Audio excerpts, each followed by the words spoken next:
Sound check 1, 2, 3. Sound check 1, 2, 3.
We're live. Great. Thank you very much.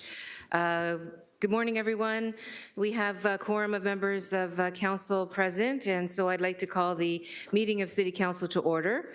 I want to welcome, we have Councillor Francis, Councillor Jackson, Councillor Beattie, Councillor Clark, Councillor Kassar, Councillor Wang, Councillor Alex Wilson, Councillor Nan, Councillor Kretsch, Councillor Taddison, Councillor Maureen Wilson, Councillor Spadafora, all with us here. I'm sorry? Oh, Councillor McMeekin, sorry. Sorry. You're in between these two taller people, so I apologize. Okay, and online, I don't see that we have anybody at this moment online, so we'll get started. Everybody here, welcome to the council meeting. Welcome to our staff. We're going to start with the national anthem. So please stand if you are able, and we'll begin with our anthem.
Thanks, everyone.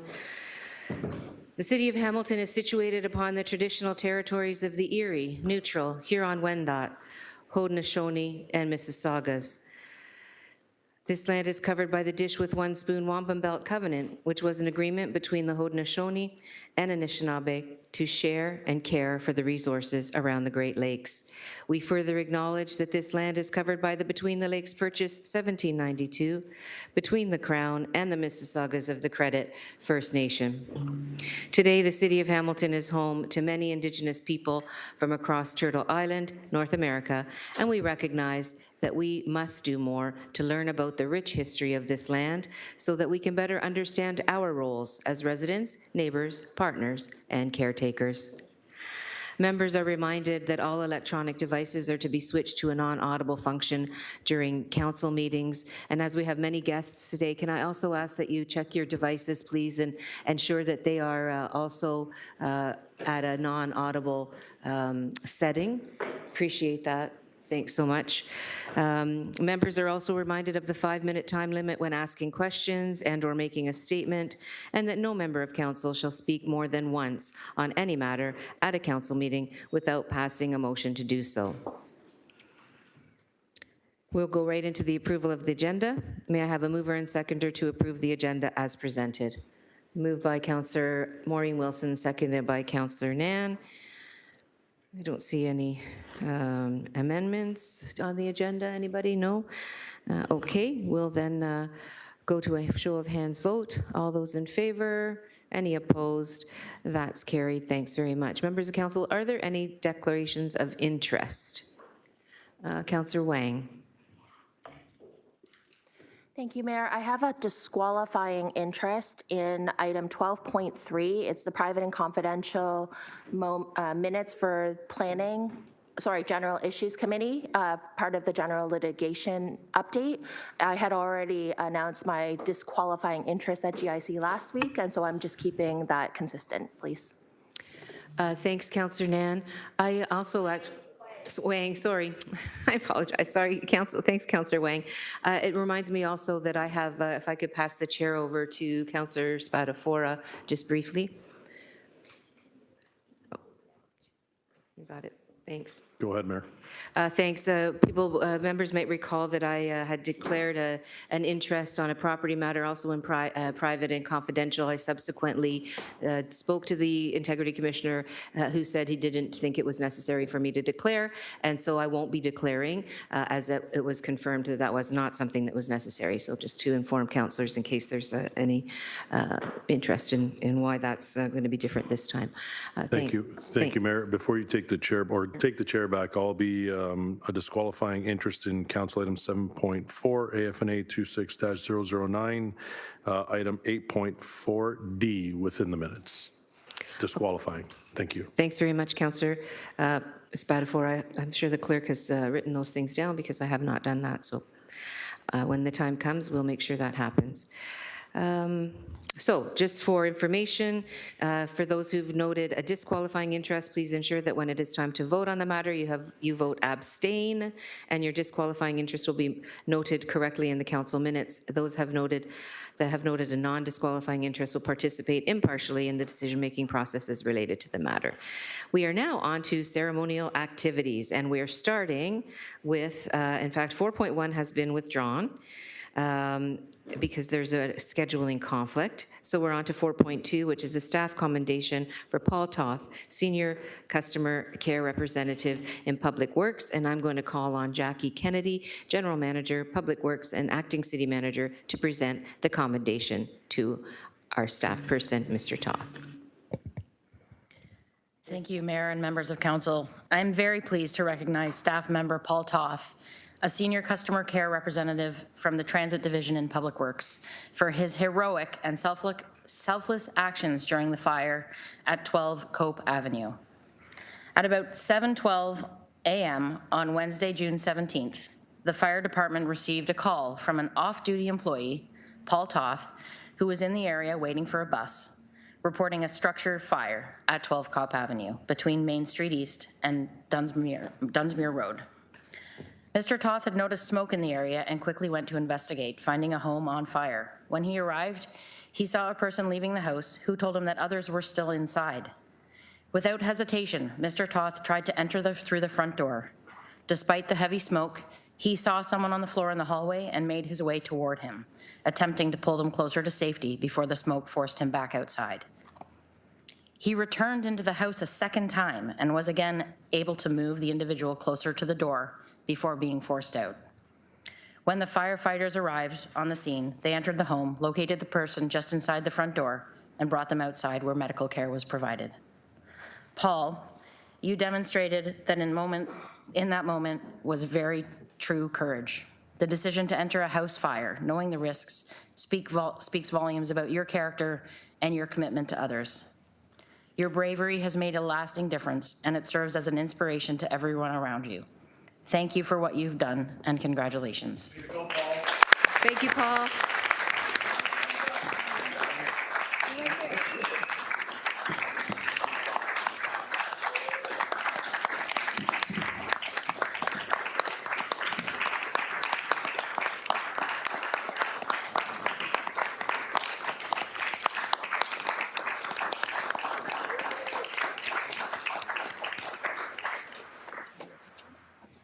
I'm going to ask Paul and General Manager Jackie Kennedy to come for a photo. Thank you for celebrating him with us. And on behalf of City Council, Paul, we are very, very proud of what you did. And your heroism is something that is, I think, something that all of us not only are grateful for, but are truly in awe of. And we thank you for that. Thank you for what you've done. Appreciate that. Please come. I'm just going to shut this down. There we go.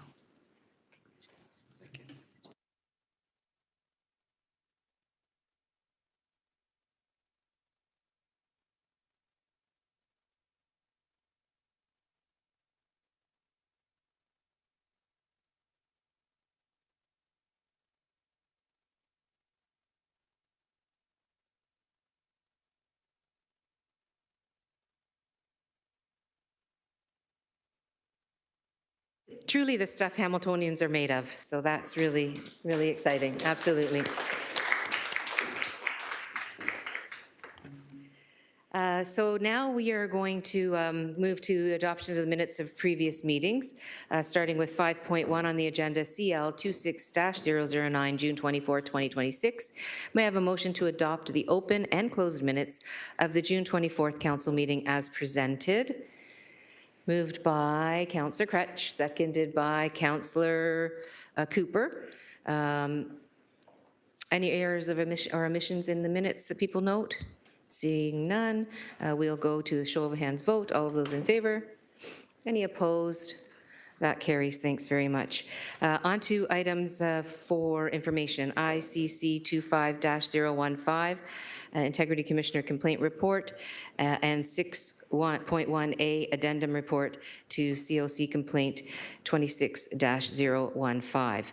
May I have a mover and a seconder to receive the Integrity Commissioner's report? I note that Integrity Commissioner Bogosian is with us in the council chambers. Welcome, Integrity Commissioner.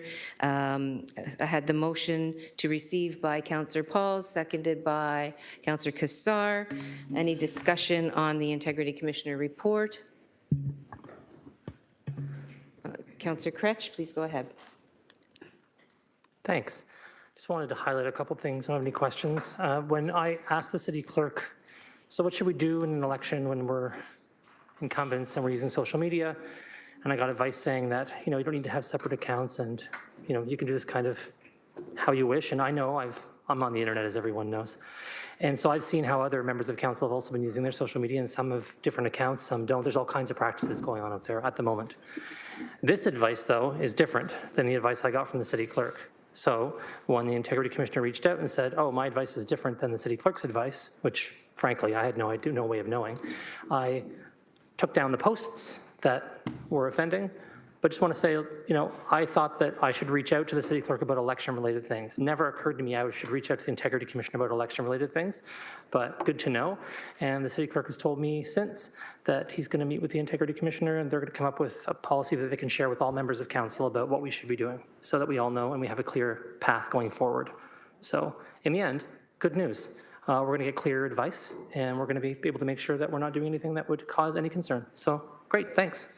Thanks, Councillor Crutch. Clerk Trenum, did you have anything to add in terms of the path forward? No? Okay, then I think we're good. Any further discussion? Oh, Councillor Clark, please go ahead. Oh, sorry.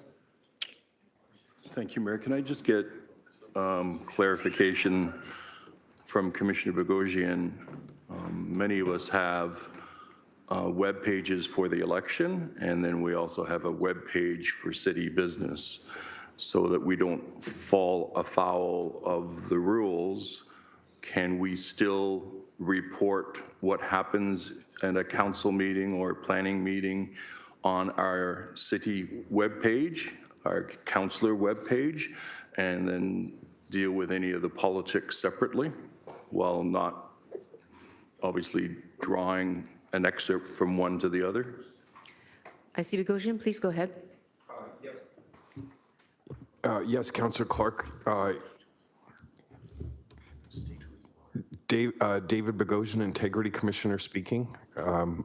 Madam Chair, Councillor Clark, of course you can continue to carry on your duties as a councillor as you normally would. You can continue to publish the newsletter until August 31st.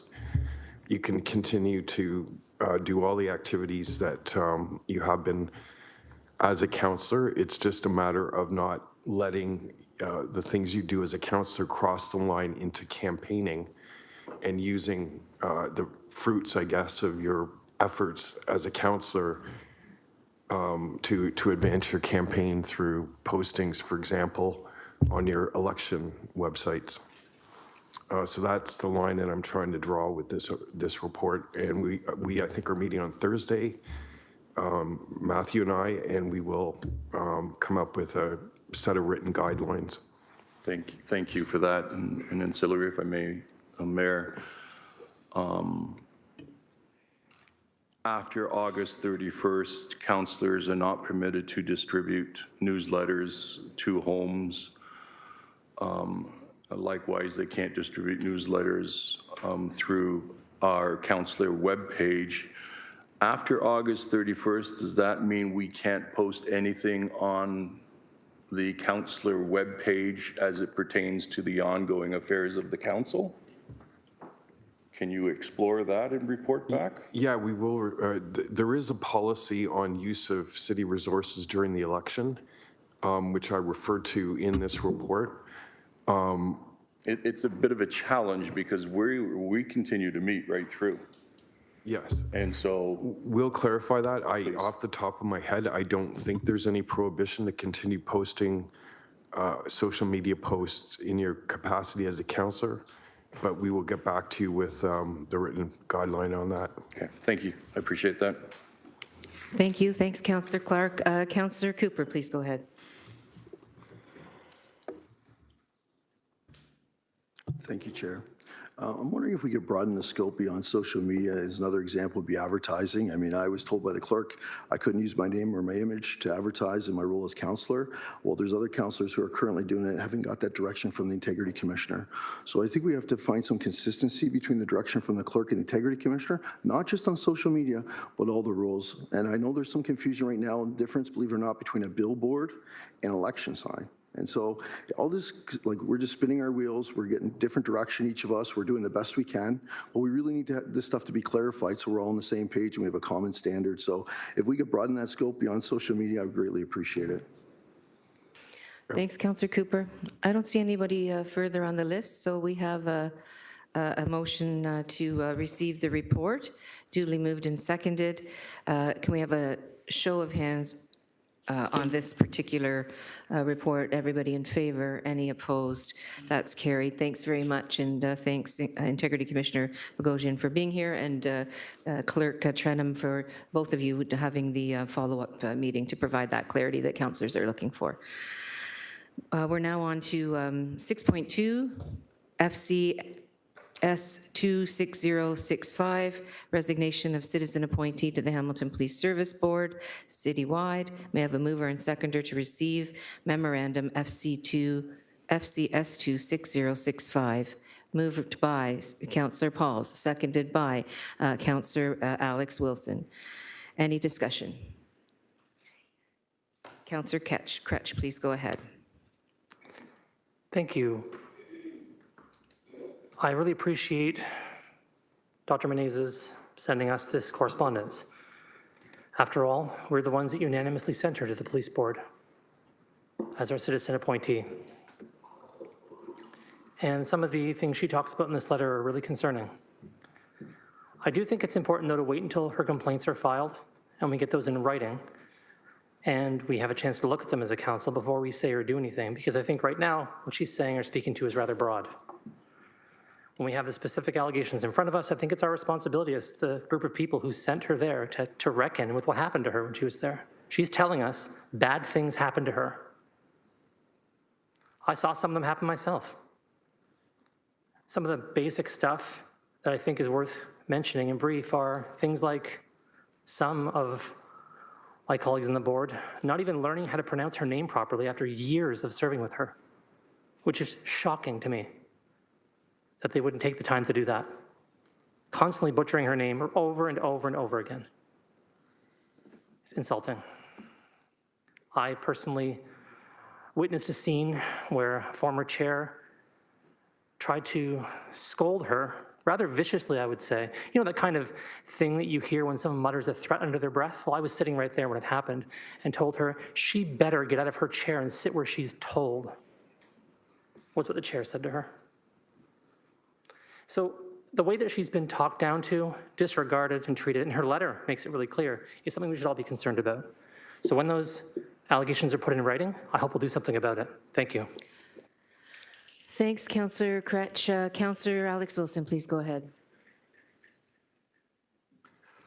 Thank you. Encourage everyone to take the opportunity to review the letter again if you already have, or take an opportunity to review it for the first time. I think it's really difficult to read.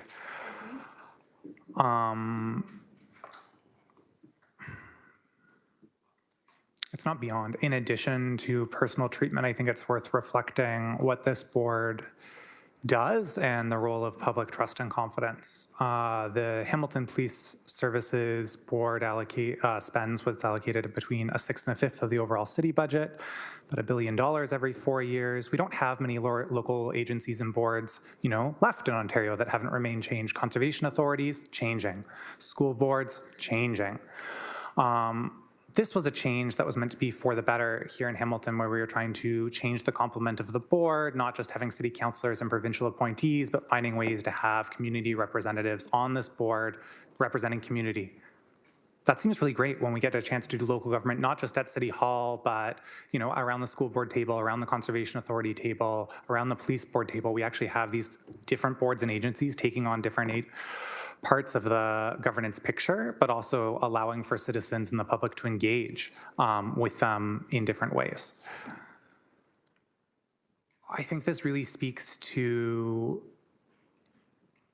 this board and agency that's meant to be bringing oversight, building trust and confidence, how some of the barriers that exist to those things. And as the topics that were explored, I think looking at some of the motions respecting things like charter violations are not, I think this goes beyond, how folks on a board get along with each other, and I think speak to the actual issues of the board themselves. And I think it's just so concerning. So I really do encourage everyone to take a chance to read the letter, to reflect on if this is the type of governance and the types of experiences that they think are acceptable in our city, and to think, as we are in a moment when so much of these local boards are changing, where this is the one where this is a change we've tried to make. It's not a change that's come from on high, come from the province. This is a change that we asked for, we initiated, and this is how it's gone so far. I think that's incredibly disheartening, and at a time when there's so little trust and confidence in government, when people are feeling like institutions are not looking out for their interests. I think that these are the types of stories that don't help to show people that there may be a way to engage or to bring things forward or to solve problems or to address the real and legitimate issues that are in the public interest and in the public sphere. So not only, I think, is my heart really heavy and am I really sad in kind of reading this letter and receiving this correspondence, I'm also so grateful to Dr. Meneses for continuing to do this work, continuing to try, and continuing to demonstrate what could be possible, demonstrate the types of questions or the type of governance that could be there. I think it's now upon us as a city to reflect on that invitation and reflect on what we think we deserve. Thank you. Thanks, Councillor Wilson. Councillor Nam, please. Thank you, through you, Mayor. Also, a really difficult letter to read, but at the same time, grateful that it is here. I would agree that once the information is presented in a more formal way that council has something to respond to, we need to make sure that that happens as an action item and follow up.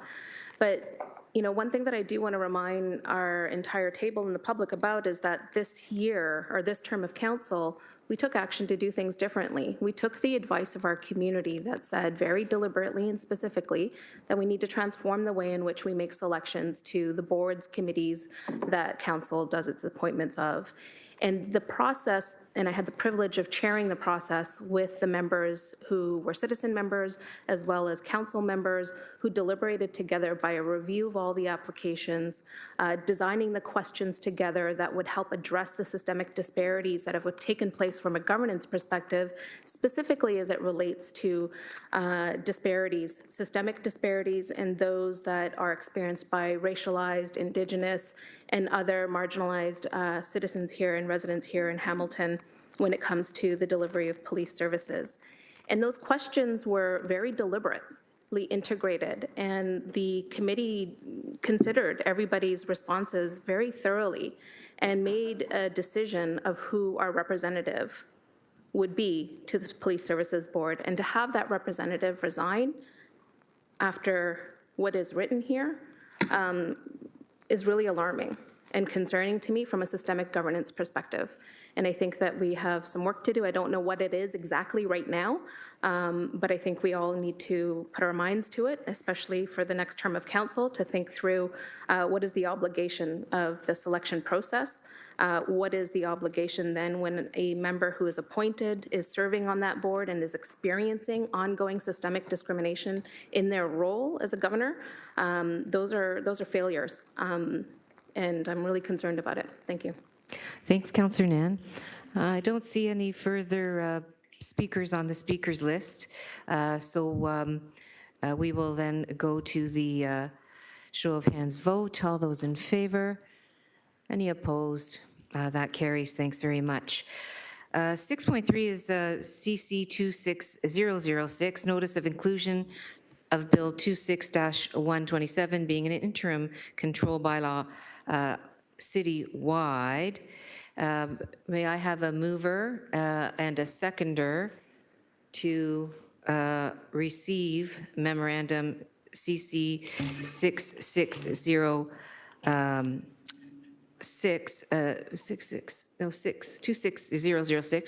This motion, while only for information purposes, is a placeholder on today's agenda to address the proposed interim control bylaw.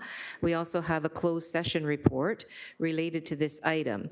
So there is a member who would like to defer this item until after closed session so we can receive the closed session report prior to addressing the draft bylaw. Is there anybody that was looking to do that? Councillor Clark, moved by Councillor Clark, seconded by Councillor Maureen Wilson. Show of hands, please. All those in favor? Any opposed? That's carried. Thanks very much, everyone. So that will be that will be back on our agenda after our closed session. We're now on to item 7, which is the committee recommendations. Starting. Oh, I'm sorry.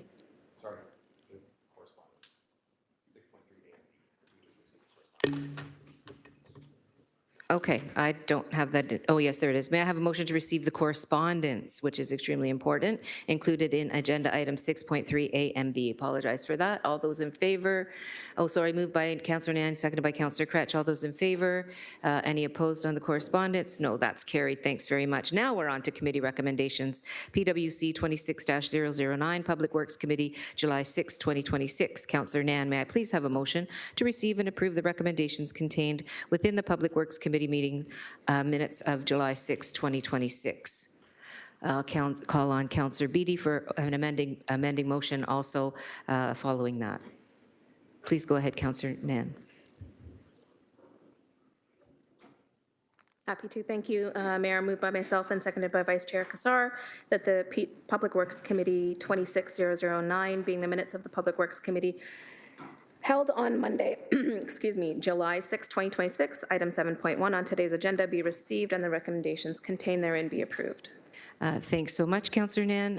It's over to Councillor Beattie then, who has a motion on minute item 7.1 sub 2, report PW 25046A respecting recycling services for non-eligible properties after December 31st, 2026 citywide. Councillor Beattie, please go ahead and identify your seconder. Absolutely. So it's moved by myself and seconded by Councillor Mike Spadafora. I'll read the amendment and that'll kind of bring those up to date on what this is, as not everybody sits in the Public Works Committee.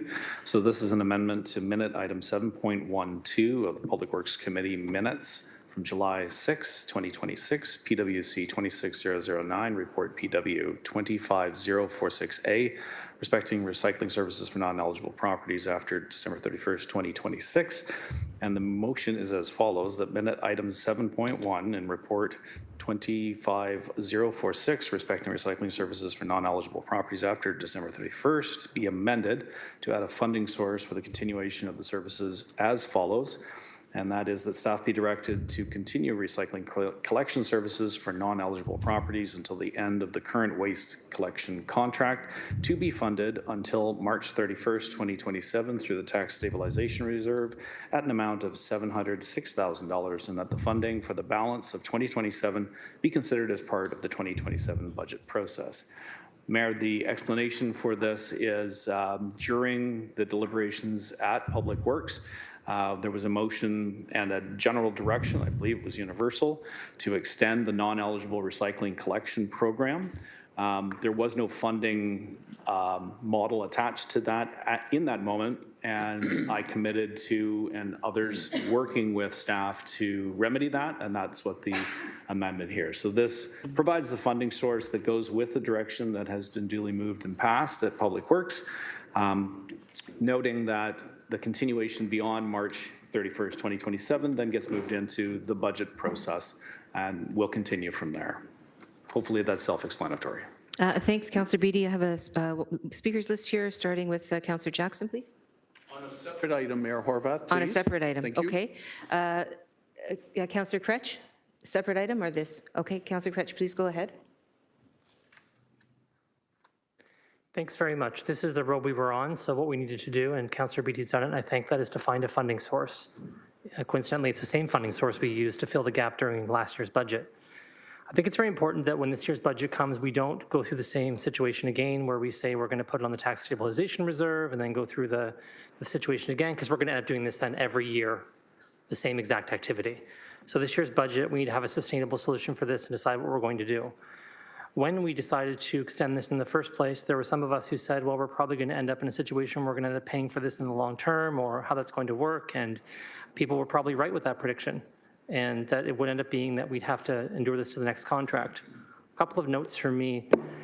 Number one, when we did this, we were the first city to do it. So I put that motion forward at the time. We were the first city to take on addressing this issue for small businesses once the province made, as far as I'm concerned anyways, a debacle of the whole thing by separating out the different types of recycling and then increasing the costs by 7-fold, and then cities being on the hook for that. But it seemed like the right thing to do. As someone who represents a ward where there are 1,200 businesses, it seemed like the right thing to do at the moment, especially because we didn't have enough notice for people. They didn't know what to expect. We didn't have a transition plan in place. And the province was announcing things, frankly, finally, quite late. Well, we got notice this was coming years ago. They didn't actually pick a person to procure this. They didn't have all the T's crossed and I's dotted, and frankly, still don't when we're dealing with things like situations where residences are above businesses. There's still all kinds of problems that we're dealing with in Ward 2 on a regular basis as a result of what the changes are. I think that's really important. And I think ultimately, we're going to have to come up with a solution that makes sense and continue to lead the way here. The original staff plan was to do what Councillor Beatty is saying, actually, was to fund this until the end of the contract period. And that's where we've ended up.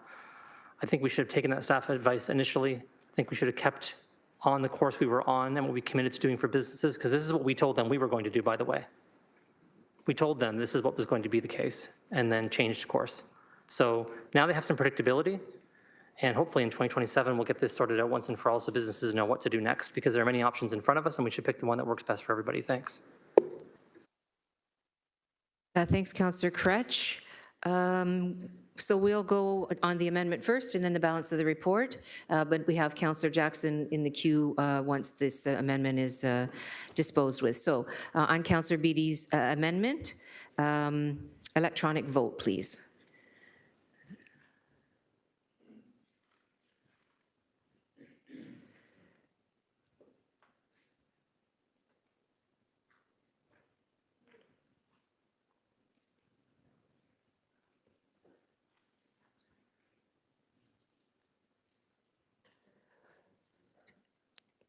Is it up?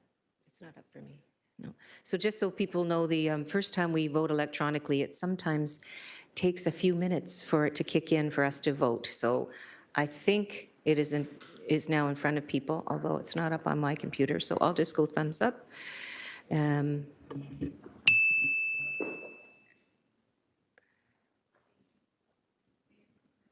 Oh, there it is. I got it now. Okay, thanks. It's okay.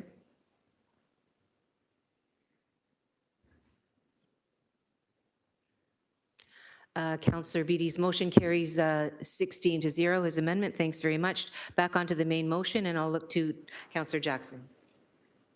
Thanks, Mayor Horvath. Good morning. 9.2, please, amendment to the curbside yard waste collection schedule. I voted against this last week at Public Works. I'd like to have a recorded vote on this item separately. Here we go again. Higher taxes this term of council, reduction in service levels. This will be 3 weeks less for people to put their leaf and yard bags out. I have found that overall our waste collection system has, at least in my ward on the East Mountain, has been resoundingly accepted and appreciated and supported by my community, a service that they pay for. And we all know what happened in the budget of this year with the boulevard cutting that went from 12 to 9. I know the complaints I got, so I can see a pattern here. And so, Mayor Horvath, I just want to be recorded as opposed to the service level reduction. Thank you. Thanks, Councillor Jackson. So that's the end of the speakers on the list. So we'll go to the vote with Councillor Jackson voting opposed, and it's an electronic vote.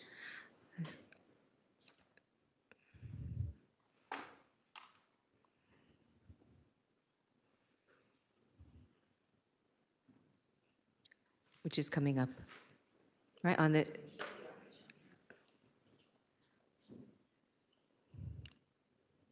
Mine's not coming up.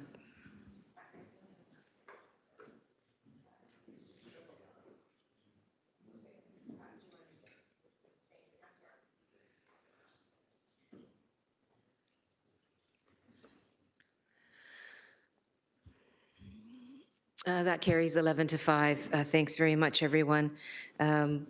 We are now on to the balance of the report. Seeing no further speakers.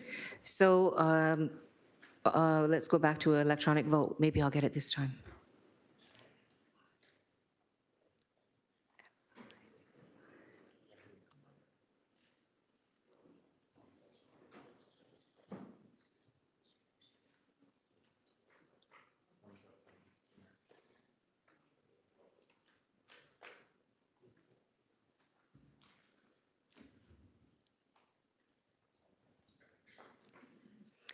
That carries 16 to 0. Thanks very much, everyone. We're now on to 7.2 and 12.2. Oh, before we get on to the next committee minutes, I just wanted to say, I neglected to say off the hop this morning that we're going to take a 1-hour lunch break today from 11:45 to 12:45 in order to attend an important event that's happening, and everybody's welcome to be there. Quite frankly, everybody. It is the unveiling of a street sign for the 1946 Stelco strike from USW 1005, and they're unveiling their street sign today, and a couple of us need to be there to celebrate that with them. And so again, everybody is welcome. It was quite a momentous occasion in the history of the labor movement, not just here in Hamilton, but of course around our whole country. So.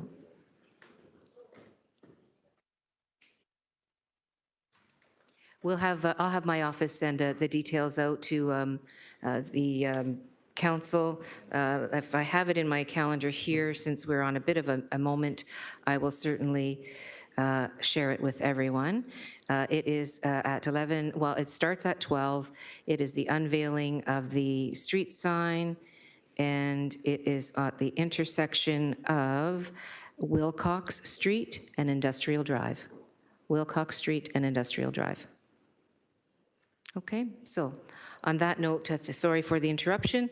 We'll go back to 7.2 and 12.2, which is PLC 26-009, Planning Committee, July 7th, 2026. Councillor Taddison, may I please have a motion to receive and approve the recommendations contained within the Planning Committee's open and closed minutes of July 7th, 2026, and to receive the correspondence items. Councillor Taddison. Oh.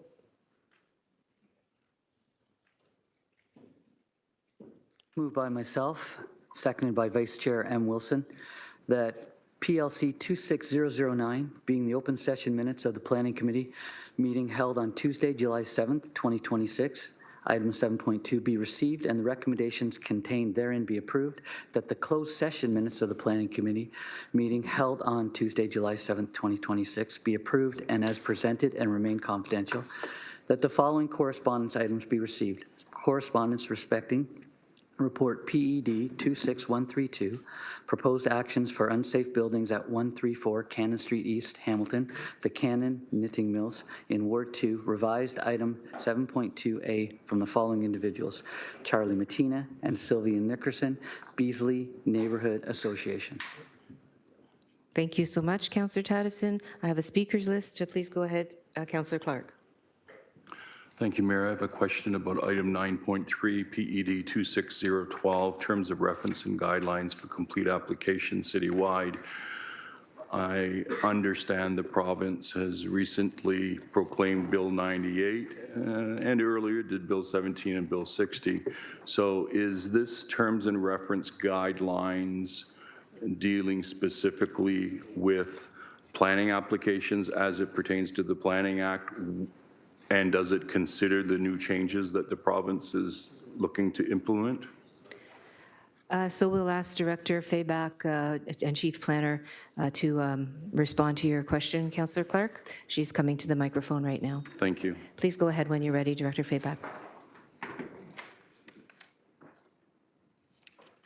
Good morning, Anita Fayback, Director of Planning and Chief Planner. Through the chair to the councillor, Bill 98, the consultation around complete applications has closed, but the province has not released any regulations or any direction in terms of the complete application requirements. So there's no changes as it stands today.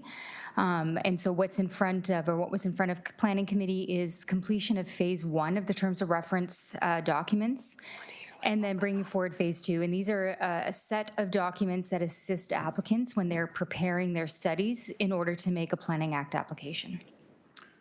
Councillor Clark? Thank you very much. And just an ancillary question. So the terms of reference, will that address both an OPA or zoning application as well as a site plan application? Through the chair to the councillor, yes, that's correct. It would be any Planning Act application. Our official plan policies stipulate which studies are required at which application stage. So the terms of reference, the terms of references that are included would could be used for any or all of those applications. Thank you. And last question, has the province indicate, I know you can't be in the province's head, but have they shared with municipalities when they plan on releasing their findings? Through the chair to the councillor, they have not yet announced when they would be bringing forward a regulation. I mean, I anticipate the fall, but certainly can keep council up to date on that. Thank you. Thank you, Mayor. Thanks, Councillor Clark. I thought there was someone else on the list, but it doesn't look like that's the case. So I seeing no other comments on this particular set of minutes, we'll go to the electronic vote, please. Oh, sorry. Was there something? Councillor Jackson, is there something?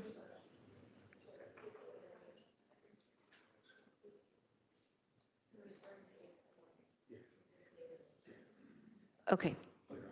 Okay, thanks very much. Then we'll go to the electronic vote. Apologies, folks, just trying to figure out what's going on here.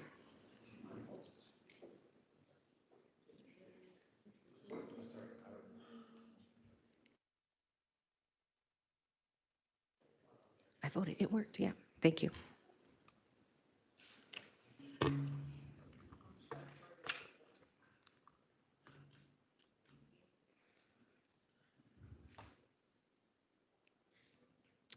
That carries 16-0. Thanks very much, councillors. We're on to GIC 7.3 and 12.3, GIC 26-010, General Issues Committee, July 8th, 2026. Councillor Spadafora, may I please have a motion to receive and approve the recommendations contained within the General Issues Committee's open and closed minutes of July 8th, 2026, and to receive the correspondence item. I believe we also have an amendment from Councillor Francis, but we'll get it on the floor first. I don't have you up here, but I got you that way. Okay. Thank you, Mayor. It's moved by myself and seconded by Councillor Maureen Wilson. that the GIC 26-010, being open session minutes of the General Issues Committee meeting held on Wednesday, July 8th, 2026, item 7.3 be received, and the recommendation contained therein be approved, and that the closed session minutes of the GIC meeting held on the July 8th, 2026, item 12.3 be approved as presented and remain confidential. Thanks very much, Councillor Spatafora. I'll now look to Councillor Francis for an amending motion. Please go ahead, Councillor Francis. Thank you. That's moved by myself, seconded by Councillor Spatafora. Amendment to minute item 8.2 of the General Issues Committee meeting minutes from July 8th, 2026, GIC 26010, report HSC 26041, respecting jurisdictional scan on emergency shelter access and intermunicipal coordination citywide. And I am adding a B and C to this, and B reads as follows: that staff be directed to develop and implement a policy or protocol for shelter providers that will standardize how diversion is applied across city-funded shelters. It should clarify expectations for assessment, timelines, documentation, use of flex funds, referrals to early intervention, intermunicipal coordination, escalation pathways, and safeguards for people who cannot be safely or appropriately diverted. It should also support stronger data collection and accountability.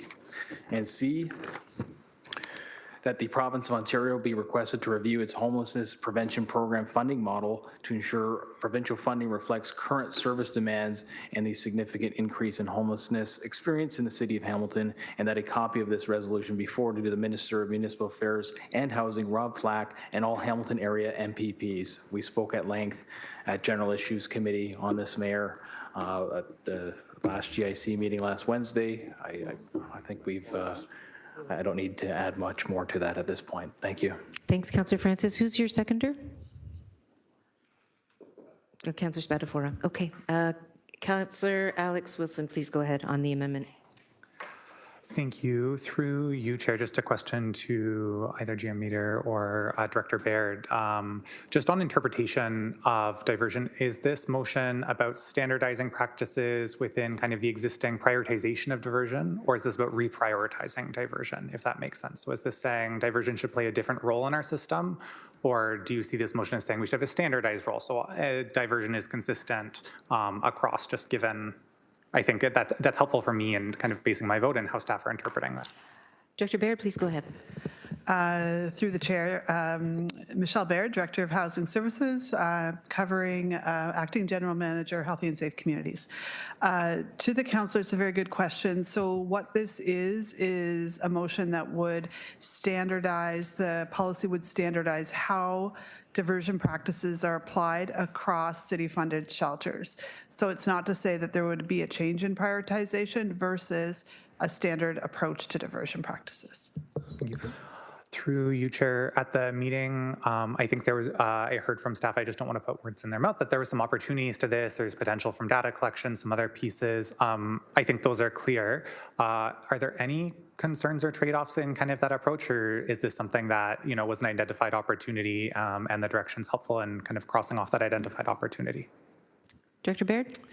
Through the chair, so this motion actually clarifies some expectations for us and does set opportunity, I think, with respect to standardizing practices.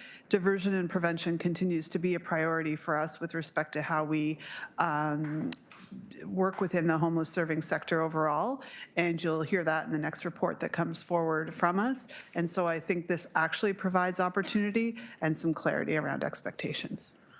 Thank you. I have no other questions. Thanks, Councillor Wilson. I don't see any further speakers on the list, so we'll start then on the amendment moved by Councillor Francis and seconded by Councillor Spatafora. Let's go to the electronic vote, please. Oh, and there it is. Excellent.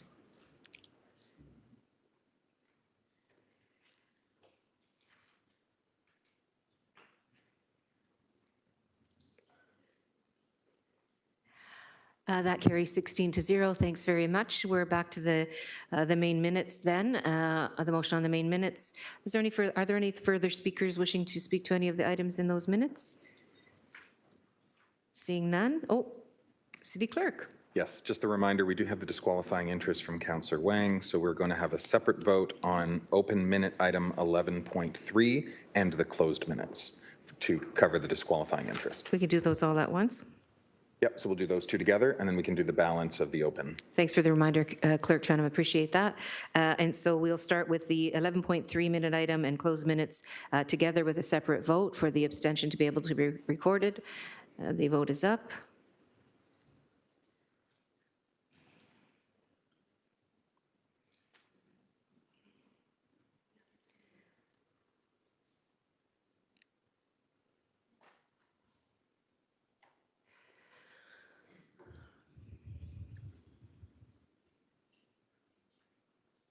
That carries 15-0 with one abstention. Thanks very much. We're now down to the balance of the minutes, so we'll have that vote up, please, as well.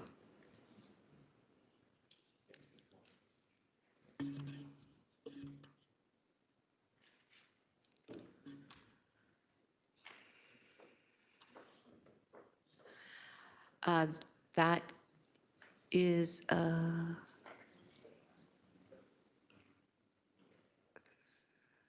carried 16-0. Thanks very much.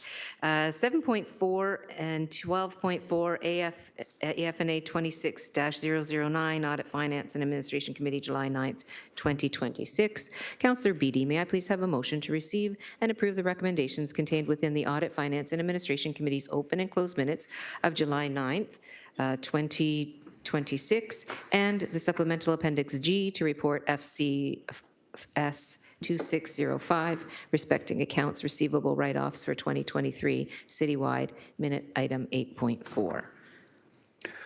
Yes, you may, Mayor Horvath. It's my pleasure to bring forward AFA 26009, being the minutes of Audit Finance and Administration Committee held on Thursday, July 9th, 2026. This is item 7.4, and that it be received and the recommendations contained there within be approved, and that the closed session minutes of Audit, Finance, and Administration Committee at the same date be approved as presented and remain confidential.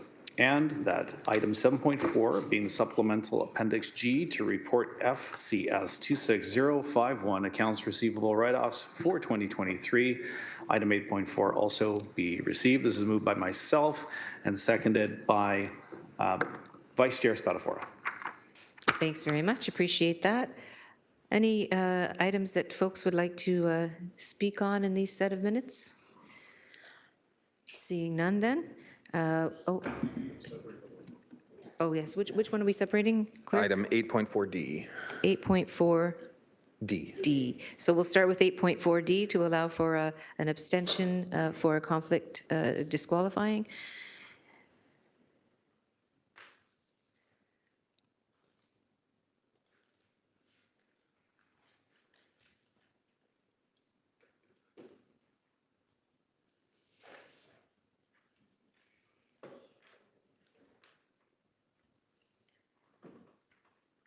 That carries 15-0 with the one abstention. Thanks very much. On the balance then of the minutes of AFNA 26-009, et cetera, I don't think there's any speakers for this, so let's go to the vote.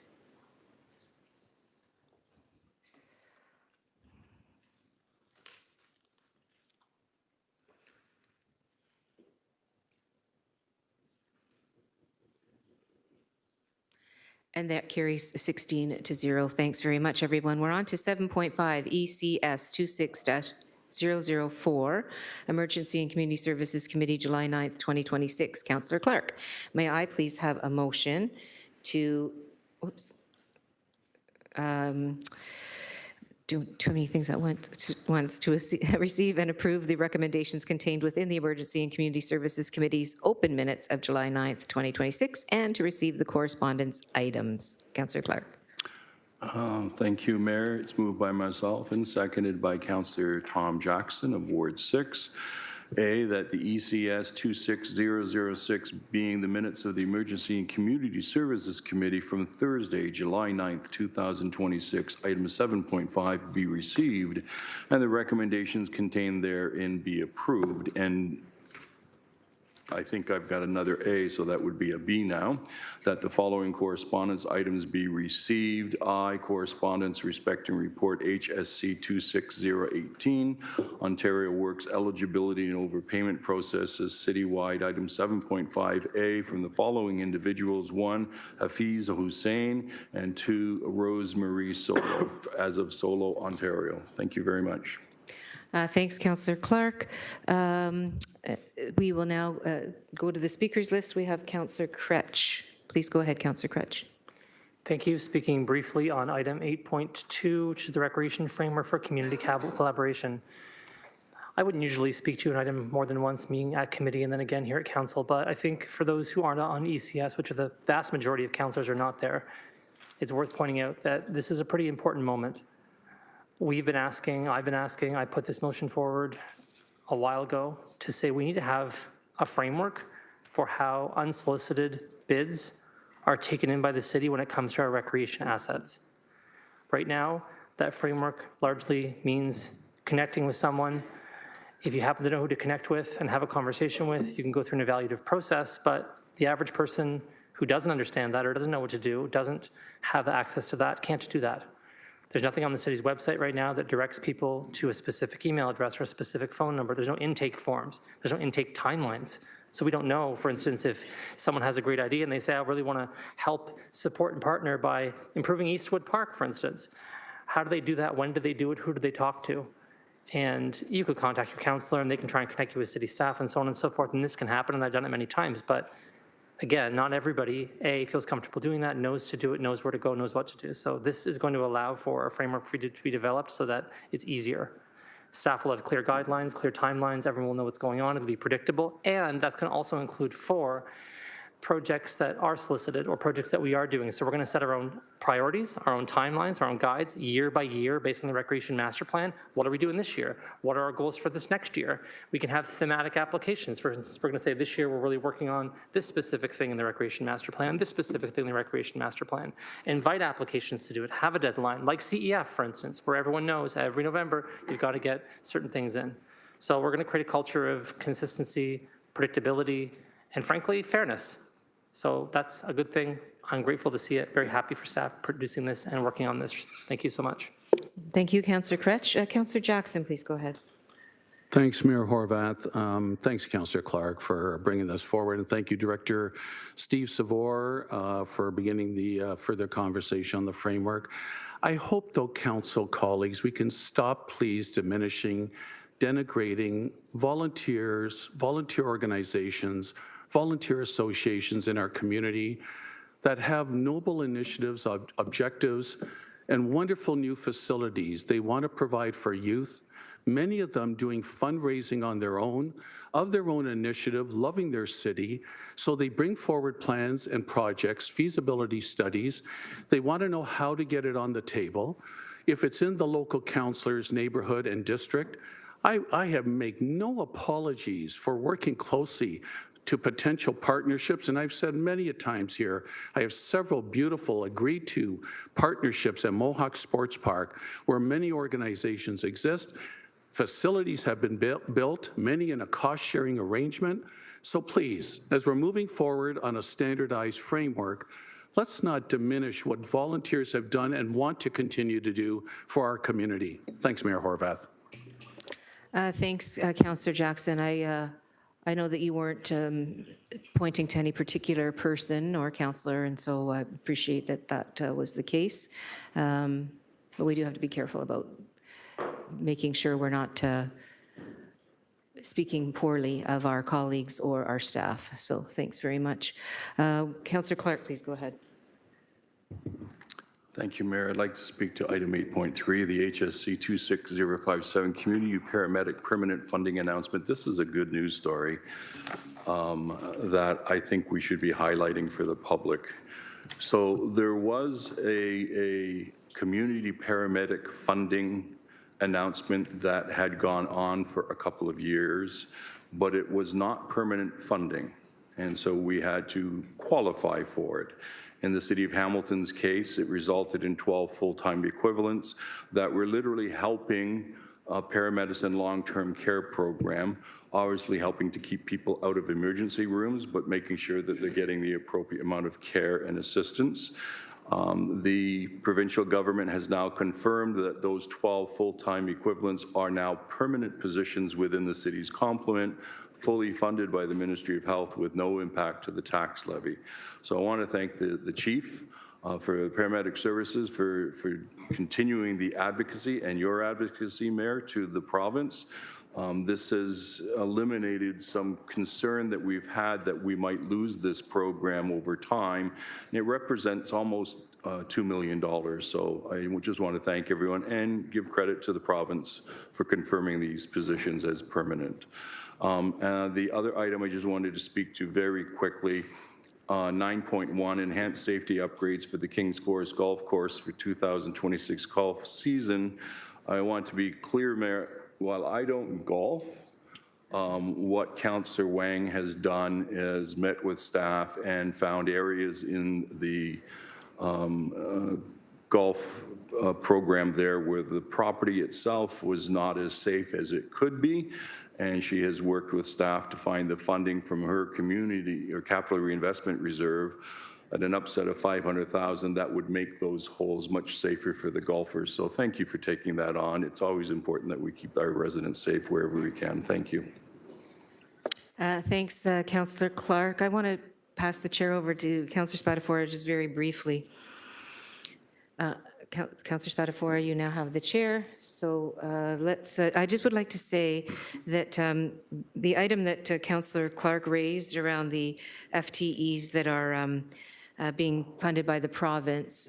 Just a reminder to councillors that many of the FTEs that we have increased over the number of years that we've been here at council actually are funded by other sources. And so I would just hope that we are clear about that and provide accurate information to the public when we talk about the number of FTEs that have come on board here at the City of Hamilton. Certainly not all are funded by the province, obviously, in terms of additions, but many are, and the public needs to be aware, and especially when, as Councillor Clark said, the province is stepping up and providing that funding. Hopefully, we'll be seeing them do the same thing in reference to Councillor Francis's motion from earlier. So thanks very much, Councillor Spadafora. I'll take that chair back.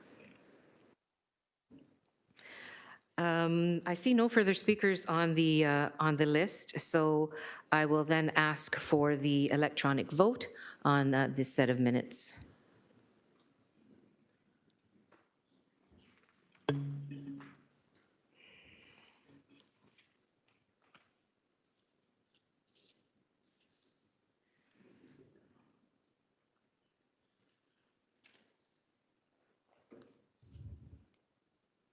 This carries 16-0 as well. Thanks very much. We're now on to items for consideration. Item 8.1 and 12.5, PED 25038A and B, and closed session appendix strategic amendments to City of Hamilton zoning bylaw number 05-200 and former City of Hamilton zoning bylaw number 6593 to implement regulations for residential care facilities CI 25-A citywide. May I have a motion on report PED 25038B, please? Moved by Councillor Nan, seconded by Councillor Wang. This item has been referred to Council from the July 7th, 2026 Planning Committee meeting, and I believe I'm calling on Councillor Nan, now that this is before us, for an amending motion. Councillor Nan, please go ahead. Thank you, Mayor, and for my council colleagues who don't serve on planning committee, there was quite a robust conversation. Lots of thanks to staff for the detail in the report, but also a lot of clarity through the Q&A component as well. Ultimately, what we're looking to do here today and why the report was referred to council was committee members had asked me to work with staff to refine the direction that I was building at planning committee so that committee members and council therefore could be really clear and that it be made very transparent what we're talking about in terms of the boundaries and areas for radial separation, as well as moratorium as it relates to the development of residential care facilities. And so the amendment is before you, and I did circulate it along with a copy of the map that shows you exactly the boundaries for the moratorium area that's referenced in Schedule O of zoning bylaw 6593 that is indicated in the motion as well.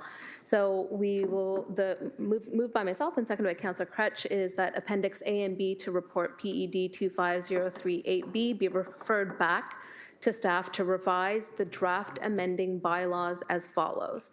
1, to maintain the existing radial distance separation requirements within Hamilton zoning bylaw number 05200 for wards 2 and 3, which staff have identified as the areas with the highest concentration of residential care facilities, and 2, that Appendix B be deleted in its entirety, which will maintain the existing moratorium areas for residential care facilities within Hamilton zoning bylaw 6593 as identified on Schedule O of zoning bylaw number 6593, moratorium areas for retirement homes, emergency shelters, correction residents, and correctional facilities, and B, that staff be directed to bring the necessary amendments back to council meeting in September this year for approval.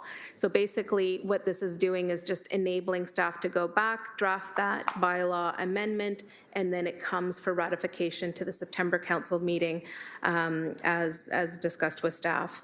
And if I could speak to it, Mayor, so my planning colleagues already heard this, but there's currently 77 residential care facilities that are licensed in a renewal or in a renewal phase across the city of Hamilton.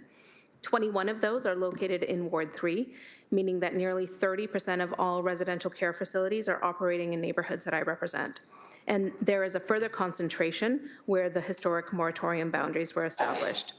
As data points, including a higher rate and number of shelter services, lodging homes, that their over-concentration of specific residential land uses exists in Ward 3 instead of being spread out across the city, when we've heard very loud and clear that more neighbors and residents are looking for services in other areas of the city. And with shelter services also at a high rate here, I'm concerned that if we don't move forward with the amendment here, we wouldn't be practicing good planning. Healthy neighborhoods need a diversity of built form, including a mix of residential properties and services, and every neighborhood needs to benefit from that. City staff have acknowledged that this overconcentration exists, and historically, that led to both the radial separation and special moratorium areas being designated. And this concentration continues to exist as discussed during the Planning Committee, and in order to help alleviate the clustering effect, the city needs to open up the use more to other areas and eliminate barriers like capacity limits, which would remain, and all other recommendations that were in staff's report in the Planning Committee would also move forward. So this is in order to ensure that those seeking to stay in their neighborhoods of choice, where they've grown up or have their entire social network, have more options should they be looking for residential care facilities across the city. Thank you. Thanks, Councillor Nan. We have a speakers list. Councillor Alex Wilson, please go ahead. Thank you. I just want to thank the mover and seconder for working with staff. I shared at committee. I wasn't able to support the amendment as it was written, as it was on a ward-based model. I think if we're going to make the argument that there was a concentration, I just saw that concentration not existing, for example, north of King Street, largely speaking, where lots of these neighborhoods are. I really appreciate the inclusion to 3 specific neighborhoods in our city as opposed to wards specifically. I think that is a much stronger case about what we're trying to do, which is thinking about cumulative impacts and changes to zoning at a cumulative scale within a neighborhood, as opposed to focusing on the users of a service. I did struggle with this a little bit, I'll just share, because I think different neighborhoods are going to have different qualitative experiences with what maybe overconcentration experiences look like. So I believe it's St. Clair is right on the other side of Stinson. Used to be in Stinson. St. Clair, the neighborhood included in O, has the same number of RCFs as the community of Dundas. The community of Dundas, they're more geographically concentrated, but the community of Dundas is also set up like, it's right around an old downtown. There's more infrastructure supporting, there's a public library right there. I don't think anyone's looking around downtown Dundas going, oh my goodness, there's an over-concentration. It's really changing the cumulative impact of the zoning in the area.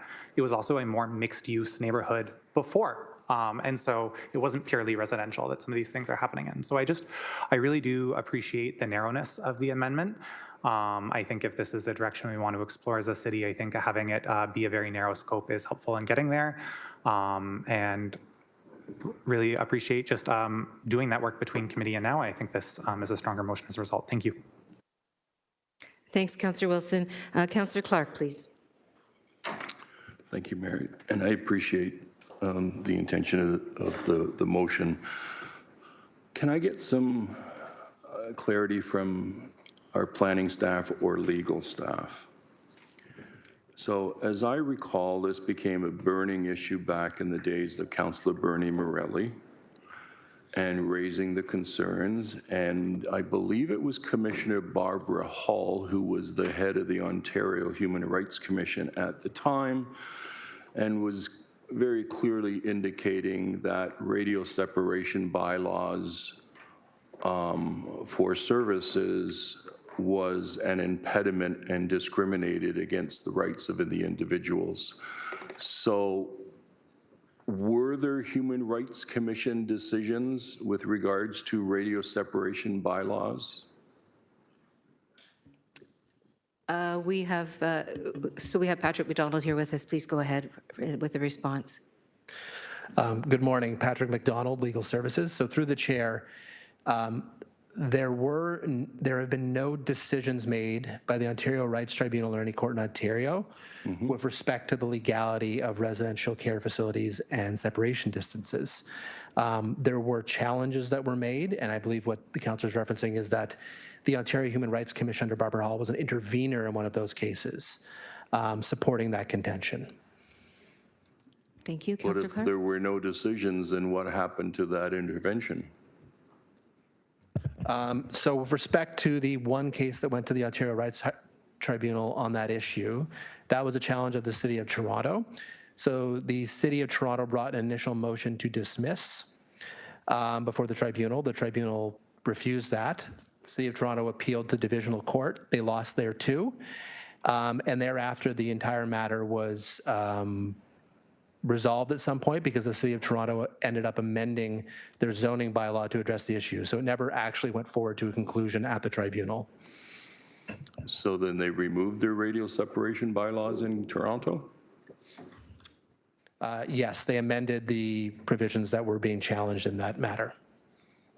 And therein lies the challenge for me. I've always been opposed to radio separation bylaws for services in any municipality because it creates barriers for those who are seeking the service and deciding where they can and can't go.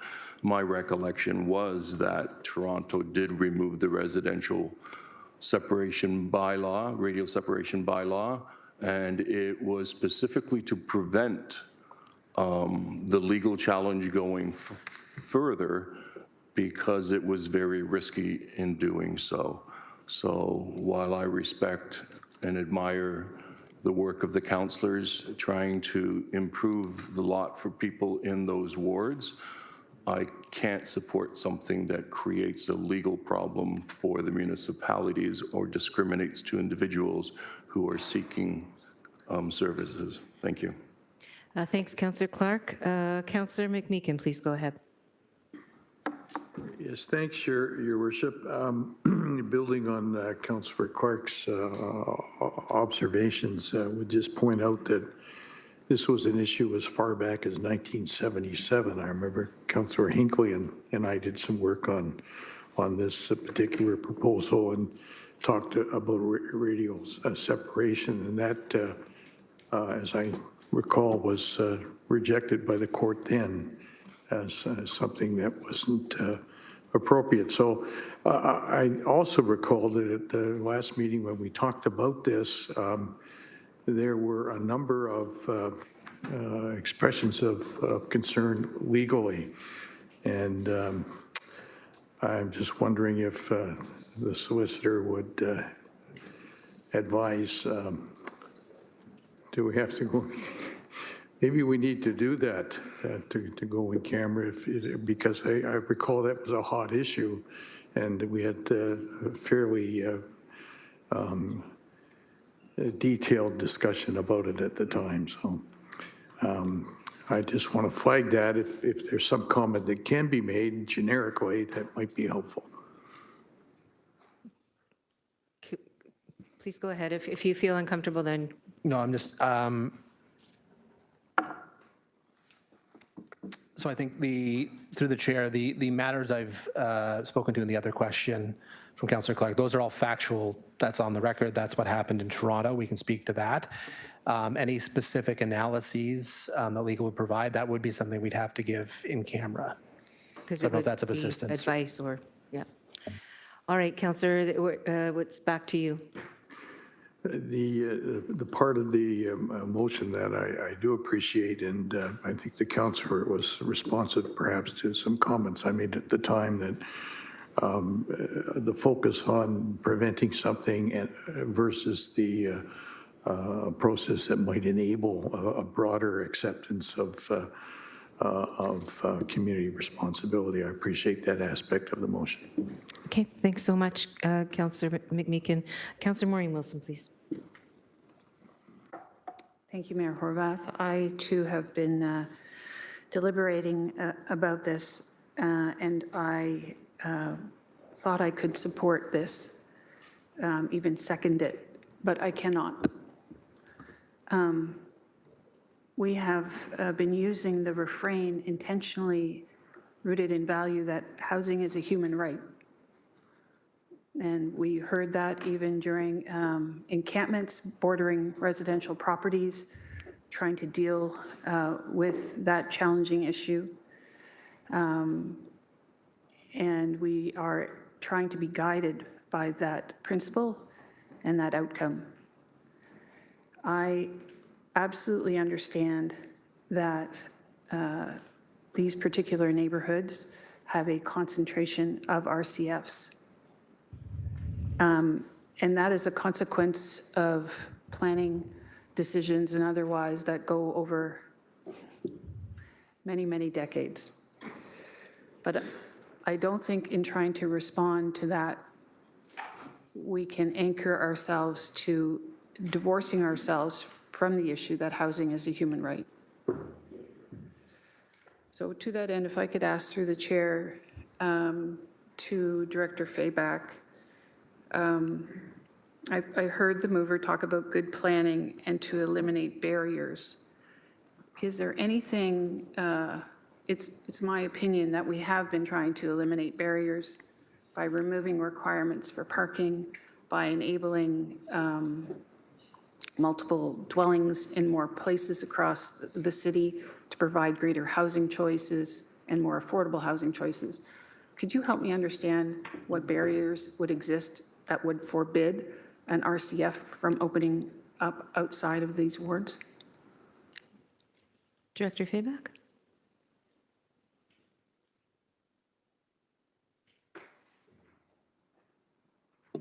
Through the chair to the councillor, other than existing zoning restrictions in terms of where the use would or would not be permitted, with what staff are recommending, it would remove the barriers that would exist in terms of being able to support that form of housing across the city and other neighborhoods.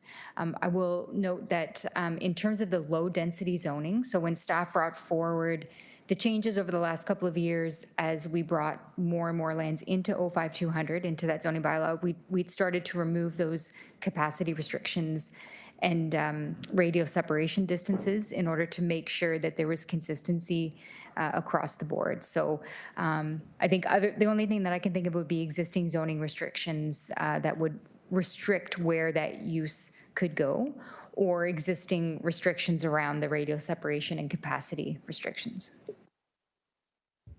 So if I could make sure I've understood that in non-planning lingo, and I don't mean to be disparaging, I really value your professionalism, but I thought I heard concurrence that this municipality has intentionally been seeking to remove barriers for alternative housing forms in other parts of our city through these zoning amendments that would help eliminate the very housing that we're talking about here through the chair. Through the chair to the councillor, yes, that's correct. Okay. Councillor Wilson? Thank you. So as a matter of principle, I've told this, recounted this factual point of history, that why I'm also really wrestling with this is the history of Westdale in Ward 1, where there were restrictive covenants put on houses. And this actually dates back far beyond and earlier than the 1970s. It goes back to the 1930s. Those restrictive covenants, Westdale was planned as an upscale, exclusive white Protestant community, and deeds to purchase land or transfer title contained restrictive covenants like this one. None of the lands shall be used or occupied by or let or sold to Black or brown people, Asiatics, Bulgarians, Austrians, Russians, Serbs, Romanians, Turks, Armenians, whether British subjects or not, or foreign-born Italians, Greeks, or Jews. It is an imperfect objective to try and not zone for people, but it is one in which I believe we have to consistently strive for. Thank you. Thanks, Councillor Wilson.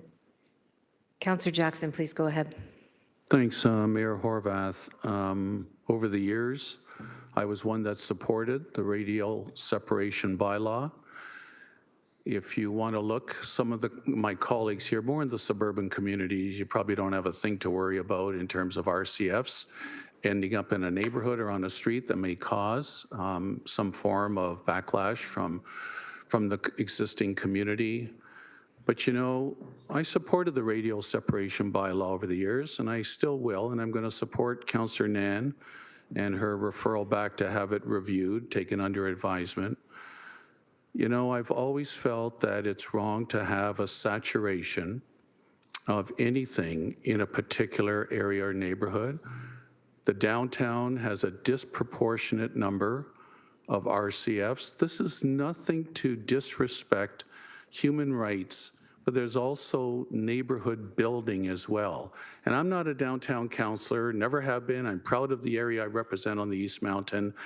But over the years, I've tried to be extremely open-minded, Mayor Horvath, and sensitive to lower city concerns that have special concerns that other parts of the city will never have. And so if you want to continue a saturation, you want to continue a disproportionate number of RCFs, then go ahead, remove the radial separation bylaw. I just think it's bad overall for neighborhood planning, and it doesn't, in my humble opinion, do anything to enhance areas that want to rebuild, restore, resuscitate, bring in new people, new investment, and be respectful of those that have lived there for generations, doing their very best to exist, Mayor Horvath. So I'm glad this is being referred back for hopefully some more dialogue and conversation from staff. And I'll just say this too, Mayor Horvath, and I have so much respect for lawyers and the legal department of past and current. But I one time asked, when we were talking about risk and about legally, Tom, you don't have a chance if this goes to court. I remember one time Mayor Horvath asking a previous administration of lawyers about playgrounds. And they said on the public record, well, Councillor, yeah, playgrounds really, they should be removed because look, there's a risk and liability. If a child falls off that swing, off that ladder, there's a risk. And I went, really? I said, come on, common sense has to prevail to some degree. I stand by my position. Thanks, Mayor Horvath. Thank you, Councillor Jackson. Councillor Kretsch, please.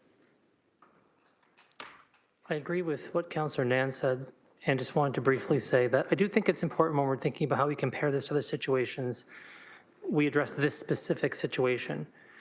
We're not talking about prohibiting there being any RCFs in these three neighborhoods. There are already a considerable number of RCFs in these neighborhoods. In Durand, in Ward 2, there are a considerable number of RCFs. It's not a prohibition of them. What it's suggesting is that there be a chance for us to make sure that we're seeing RCFs across the city in places, frankly, they don't exist. What I've heard from some folks in RCFs in Ward 2, when I've talked to them, when I've talked to people that run them, when I've talked to the families of the people who are at RCFs, is some of them have said to me, there weren't RCFs where my family lives, there weren't RCFs in my ward or the part of the city I live in, and I wish there were RCFs nearby where I am. I'd like to be able to have these services in the parts of the city where I exist, where I grew up, where I think it's familiar for me to be, and they don't exist. I think right now the situation is that it's frankly easier to put an RCF in places where they already exist because there's a precedent, right? So you can say, well, there's already an RCF over here. This area is already zoned for it. People are already used to having an RCF in the neighborhood, so they know what that's like. And so we're going to put another RCF a block away. It makes it a harder case to say no in a place where they already exist. I really think the rest of the city needs to grapple with this issue, right? So RCFs and other places have those difficult conversations if they're difficult. Make sure that people have a place where they can go in the parts of the city that they love to be in, and still have RCFs in the neighborhoods they're in. I've lived near RCFs my entire time here in Hamilton, and this is not, from my perspective, about the people who live at RCFs. This is not about, from my perspective, the access that they have. This is about planning and trying to plan for our city to make sure that there is broadly and inclusively housed across the whole city. I think there are arguably lots of RCFs already here. I think neighborhoods are supportive of that, but what they're saying is, hey, we want to see them also in other parts of the city. Thanks. Thanks, Councillor Kretsch. Councillor Tadison, please go ahead. I'm going to support Councillor Nan on this. I've always believed that in order to run this city effectively, there has to be balance, but there also has to be common sense, and there also has to be something that says that there has to be differentiation in our city. And we have to, when we look at our downtown core, so forth, and where things are concentrated, I think it makes sense to spread things out a bit.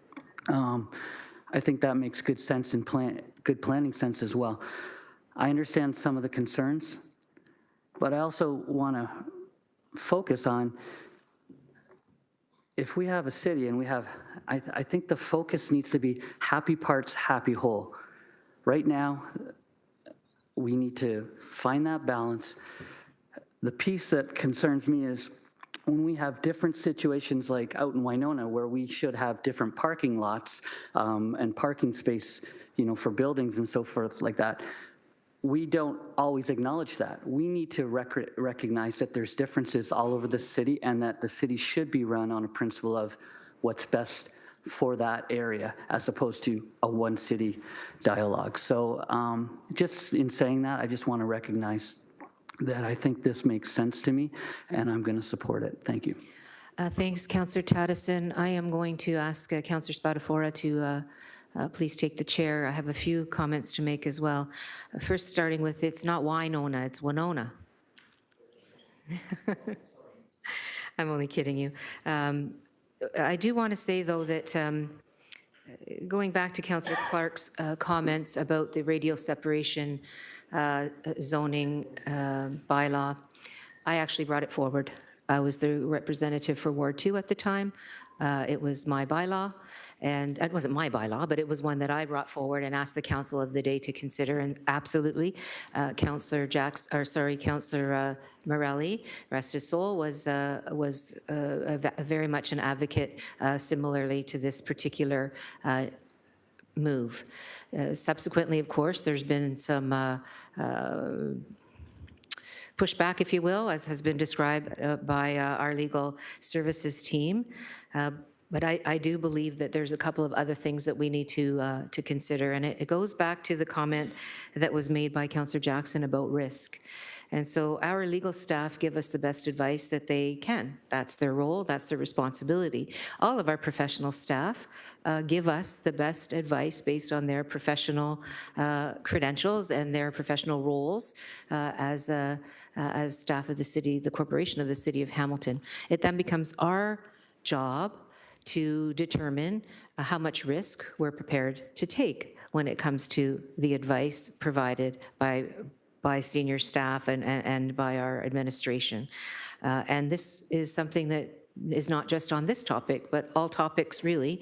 It becomes the decision of the councillors around this table to determine the path forward and in consideration, taking into consideration rather, the advice provided by staff. So I'm grateful to our staff for the role that they play in providing their sage advice. And I'm also grateful to the councillors around the table for having the hard discussions sometimes that need to move this city forward and create, as Councillor Councillor Tattison said, a place where the entire city is feeling paid attention to and recognizing the uniqueness of some of the various communities that make this great city such a wonderful place.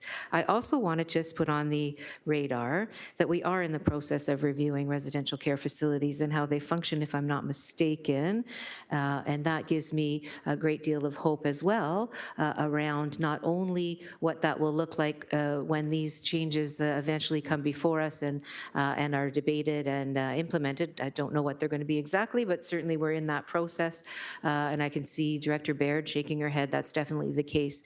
Because the point is, what we want is the facilities to be as supportive and we talk about human rights, as much based on the rights of the residents who are residing in those residential care facilities, to have all of the services, the supports, the attention that they need to thrive and to live in a place of belonging within the broader city. And so I too am going to support Councillor Nan's motion. I'm grateful for it coming forward and for us to kind of to have another look at the decisions that was made quite some time ago and upgrade it to today's realities.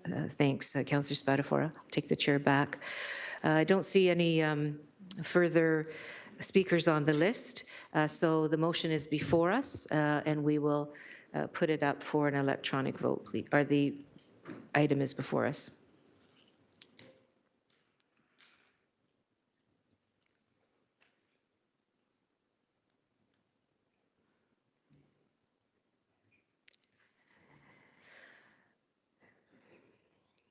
So that was on the amendment.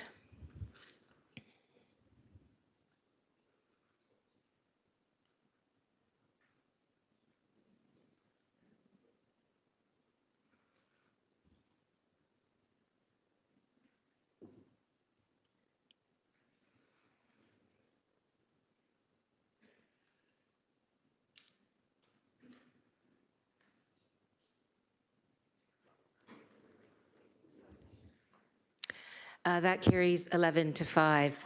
Thanks very much. We are now on to the PED 25038 as was before us. Am I correct? Or is it all together with the amendment? You're correct, Mayor. Just to clarify for you, so what's left, given Appendix A and B have been referred back to staff for those amendments to come back in September. We now just need to receive items 8.1, 8.1A, which are the two reports, PED 25038A and B. Those are just for receipt, as well as the confidential appendix and the correspondence. So we'll just be receiving those items. Okay, and so the receipt of those items is moved by Councillor Nan, or you want to be on the list, Councillor Nan, and seconded by Councillor Kretsch. Could we have the electronic vote up, please? It's just for receipt of those Okay, items. so it's just a hands vote. All those in favor? Any opposed? That carries. Thanks very much, everyone. I'll just note, Mayor, given the passing of the amendment on the bills, and we'll address this when we get to it later in the meeting, items 13.10 and 13.11, or bills 125 and 126, will be removed from the motion, and we'll deal with the balance of the bills at that time. Okay, and you'll remind me back at that time. Oh, there they are. They're right there. Thank you. They're already on the roadmap. Appreciate that. Okay, so back on to the remainder of the agenda here. We are on to motions, section 9 in the agenda. So starting with 9.1, Hamilton Olympic Club 100th Anniversary Celebration Award 6. Councillor Jackson, would you please present your motion and advise of your seconder? Mayor Horvath, I will do both. Thank you. Moved by myself, seconded by the hardworking Ward 5 Councillor Matthew Francis, Hamilton Olympic Club 100th Anniversary Celebration. Whereas the HOC is the oldest continuous operating track and field organization in Canada, established in 1926. Repeat, established in 1926. whereas the HOC will be hosting its 100th anniversary gala dinner event on September 19th this year. Whereas the HOC's home field, which they have contributed financially towards over the years, is the Ray Lewis Track and Field Center located at Mohawk Sports Park in my ward. Whereas the HOC applied to the City Enrichment Fund as a new applicant this year to the Communities, Culture and Heritage Program area, whereas the HOC received a C rating, Councillor Huang, they did receive a passing C rating on its 2026 CEF application. And as a new applicant in 26, due to high demand on the CEF program, and I'm on that committee, and budget constraints, was not recommended for funding, whereas the HOC submitted a 2026 CEF application with a request of $15,000 in their total budget of $50,000. And whereas finally, one-time funding is being requested to support the delivery, Mayor Horwath, of the HOC's 100th anniversary gala dinner event, therefore be resolved, A, that costs associated to the HOC for the delivery of their 100th anniversary gala be funded on a one-time basis from my Ward 6 capital discretionary account, number noted, at an upset limit including contingency not to exceed $15,000. B, that a one-time exemption to the ward-specific funding initiatives policy be approved to permit use of the area rate discretionary fund. C, that any funds allocated or distributed through this motion be exempt on a one-time basis, not be counted toward any formula that restricts regular funding from the cities, including the City Enrichment Fund, that is the city's 30% funding formula. And D, Mayor Horwath, you, City Clerk Trenum, be authorized, directed to execute any required agreements, ancillary documents with such terms, conditions, in a form satisfactory to City Solicitor Shields. If I might quickly say, Mayor Horwath, I want to recognize in the gallery behind me today is the current president of the Hamilton Olympic Club, Marcello Campanero, past president Bill Urey, and vice president David Lowe. Gentlemen, just give a wave, please. Thank you very much for being here today. And also want to recognize people I've worked with in the past, Mayor Horwath as well, the Golden Horseshoe Track and Field Chairman, Kevin Gonsi, past President Scott Davidson, and others. Mayor Horwath, I was saddened, obviously, and disappointed that the Community Enrichment Fund, given the enormous pressures we had from 450 applicants and over $13 million worth in requests, we had approximately $7.9 million to distribute, and the Hamilton Olympic Club didn't unfortunately get any of that funding. But I do want to thank Senior Advisor Andrea Carvello and Coordinator Rebecca Farad from the City Enrichment Fund, Deputy Clerk Angela McRae, and Financial Coordinator Irfan Tanvir for their wonderful help in helping me always with the language of this motion. I also want to say the Hamilton Olympic Club, about 10 years ago, Mayor Horwath, it used to be known as the Mohawk Sports Park Track and Field Complex. The Hamilton Olympic Club lobbied successfully with me and former council colleague Matthew Green that we change the name in honoring the late, great track and field star of the Olympic days, Ray Lewis, of African-Canadian descent from the Black community. It was unanimous to change the complex in honor of him, local-born, local-grown, to the Ray Lewis Track and Field Complex as well. Mayor Horwath also, this is the only city-owned on city land outdoor track and field complex. We have the Mark Anthony Graham in Councillor Spatafora's ward, but on school property. We have McMaster University on school property. This is the only one on Hamilton city-owned. It's a city-owned facility on city-owned land. So I just want to say, Mayor Horwath, this will go a long way to thanking the oldest club in Canada right here in Hamilton for honoring them with this small contribution to their overall gala event. And their next objective that I'm aware of, Mayor Horwath, lastly, speaking of building facilities, I know their next objective is to build a state-of-the-art city-owned indoor facility for track and field. They have built many young champions for sport and in life through track and field, and I'm honored to move this, seconded by Councillor Francis. Thanks, Mayor Horwath. Thank you, Councillor Jackson. I don't see any speakers on the list. So with that, then, we'll go straight to the vote on Councillor Jackson's motion.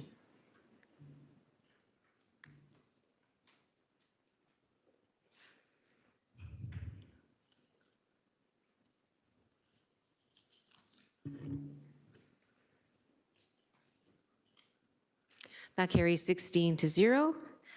Congratulations, Councillor Jackson, and the guests that are here with us. We are now on to the next motion. Again, Councillor Jackson, would you please present your motion, support for asset repairs at Mohawk Sports Park, 805 Upper Kenilworth Avenue, Hamilton, Ward 6. Once again, I will, Mayor Horvath. Thank you. Moved by myself, seconded by another hardworking councillor, Ward 14's Michael Spadafora, support for asset repairs at Mohawk Sports Park. Whereas there is an existing storage and concession building located in the city park property between Baseball Diamonds 2 and 3 at MSP on Upper Kenilworth, whereas the East Mountain Baseball Association utilizes this building for storage during their baseball season each year, whereas the EMBA provides valued community service with their youth baseball program at MSP, and whereas the storage concession building was recently vandalized, and the costs for the required repairs were paid for directly by the East Mountain Baseball Association's budget. Therefore, be resolved, A, that the reimbursement of the costs associated with the vandalism of the storage at concessions building at Mohawk Sports Park paid to the East Mountain Baseball Association be funded from my Ward 6 capital discretionary account number noted at an upset limit, including HST, not to exceed $1,867.89 be approved, and B, that the General Manager of Public Works, Jackie Kennedy, or designate be authorized, directed to approve and execute any and all required agreements and ancillary documents with such terms, conditions, and a form satisfactory to City Solicitor Shields related to the reimbursement of costs for vandalism repairs to the storage and concessions building at Mohawk Sports Park, Hamilton, to the East Mountain Baseball Association. Mayor Horvath, I am just absolutely repulsed and disgusted by the vandalism that occurred at this canteen that houses a lot of the equipment for the East Mountain Baseball Association and Mohawk Sports Park, the canteen that rests and sits on city land at Mohawk Sports Park. It just bothered me so much, and in an ancillary way, I am setting up an all-players meeting, pardon the pun, with police, our bylaw, our City of Hamilton Security Department to see what we can do to be more proactive to prevent further vandalism at Mohawk Sports Park overall. But I want to thank President Ryan Maggio of the East Mountain Baseball Association, Vice President Jeremy Gira, and Coordinator Erica Gira. They put out the money to repair this canteen, which has taken money away from young people and youth, that couple of hundred that are playing each year in the East Mountain Baseball Association. It really bothered me a lot. And so with staff support again from Deputy Clerk McCray and Park Superintendent Carey and Parks Manager Wagner, Coordinator Tanvir, and Manager Matt Hilson from Finance, I'm proud to bring this forward, and this is the small way of compensating them, hopefully, that the money that they have raised can still go towards the baseball programs for youth. Thanks, Mayor Horvath. Thank you, Councillor Jackson. I don't see anybody else wanting to speak to your motion, so I will call for the electronic vote, please.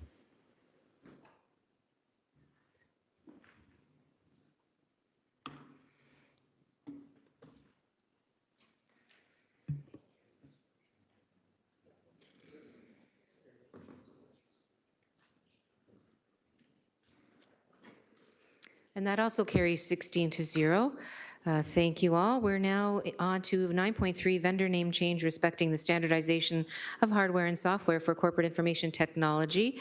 I believe this is maybe a housekeeping matter. Councillor Spadafora, would you please present the motion and advise of your seconder?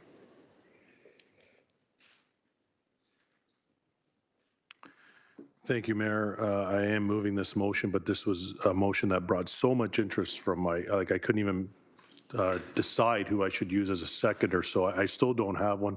I don't know if Councillor, are you okay with that? I'm willing to, yeah. I really appreciate that. It was a very, very exciting, and people were really jumping at this one. So therefore, be it resolved that staff be directed to revise any applicable documents to reflect the vendor name change and replace the vendor name Kronos with UKG Canada Inc. with respect to the labor-focused forecasting and scheduling solution software for time tracking with integration to payroll. Hopefully the speakers list is not too long. Thank you. No, it's actually quite long, so we'll take a break before, no, I'm just kidding. So thank you for the motion and the seconder. I don't see any speakers on the list, so we'll just go straight to the vote, please.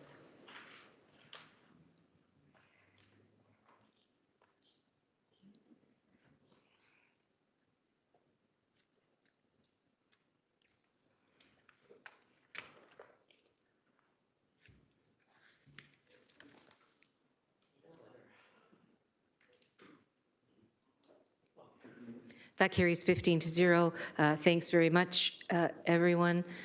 We are now on to 9.4, which is 134 Cannon Street East, Cannon Knitting Mills. Councillor Kretsch, would you please present the motion and advise of your seconder? Thank you.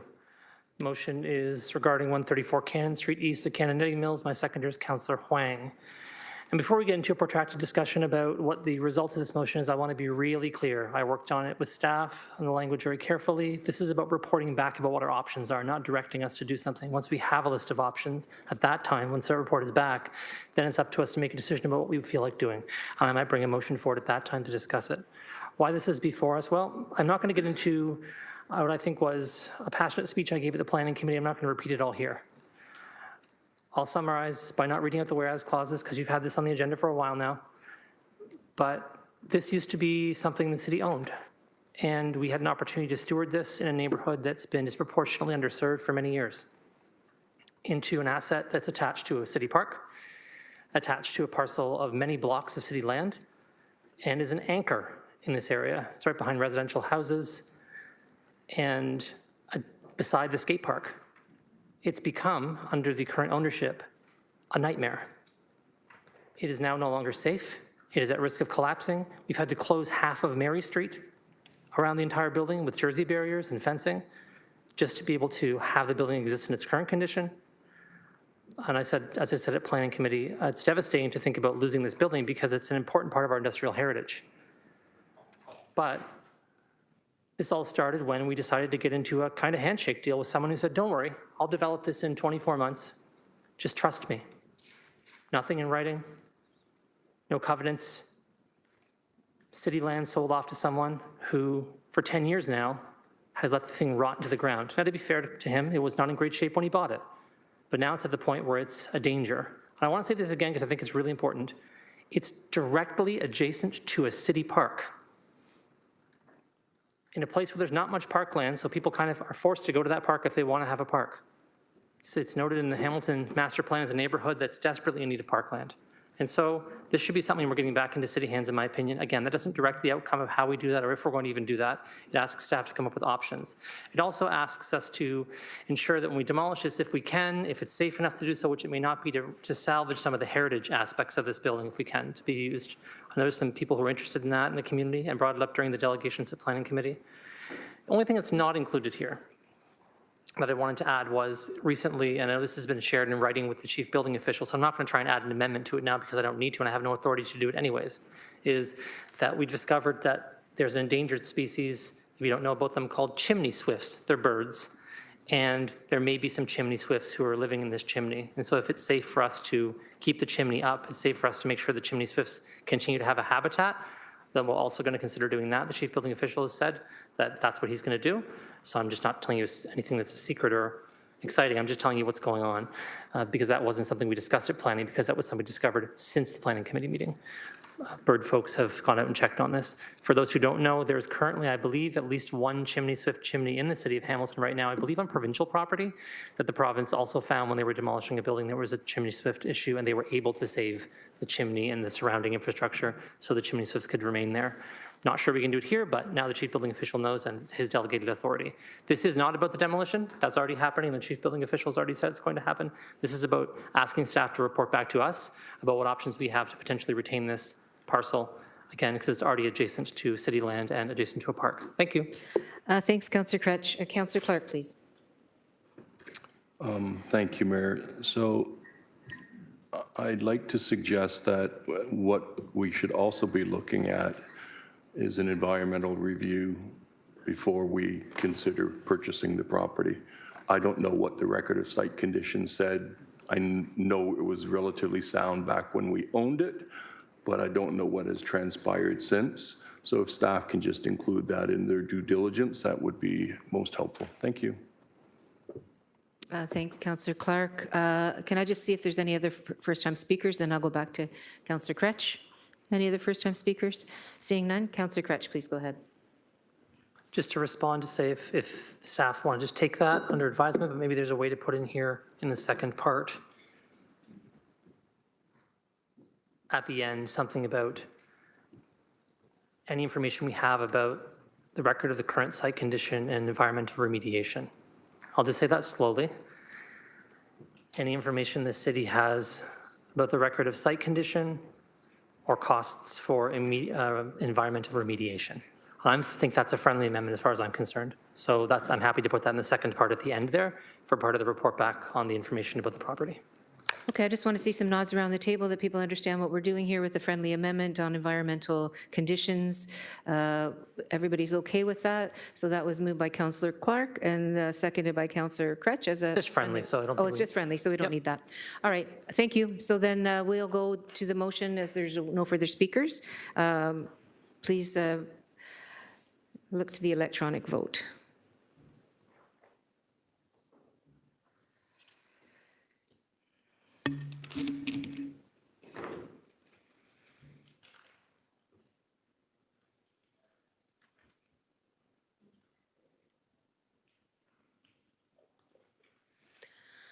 And that carries 16 to 0. Thanks very much. We are now on to 9.5, amendment to motion 9.5, respecting Ward 3 Community Resilience Grants, Spring 2026 allocations revised, which was approved by Council on May 13th, 2026. Councillor Nan, would you please present the motion and advise of your seconder? Certainly, it's moved by myself and looking for seconder. Really riveting. Thank you, Councillor Pauls. It is a housekeeping motion just to ensure that the name of the organization that's receiving the check is the appropriate one. There was an error made in the original motion. That's all that this is. We're replacing Boys and Girls Club with Big Brothers, Big Sisters of Halton and Hamilton, with great thanks to the work that they're doing in the community. Thank you. Thanks very much. I see no speakers, so we'll go immediately to the electronic vote on the motion.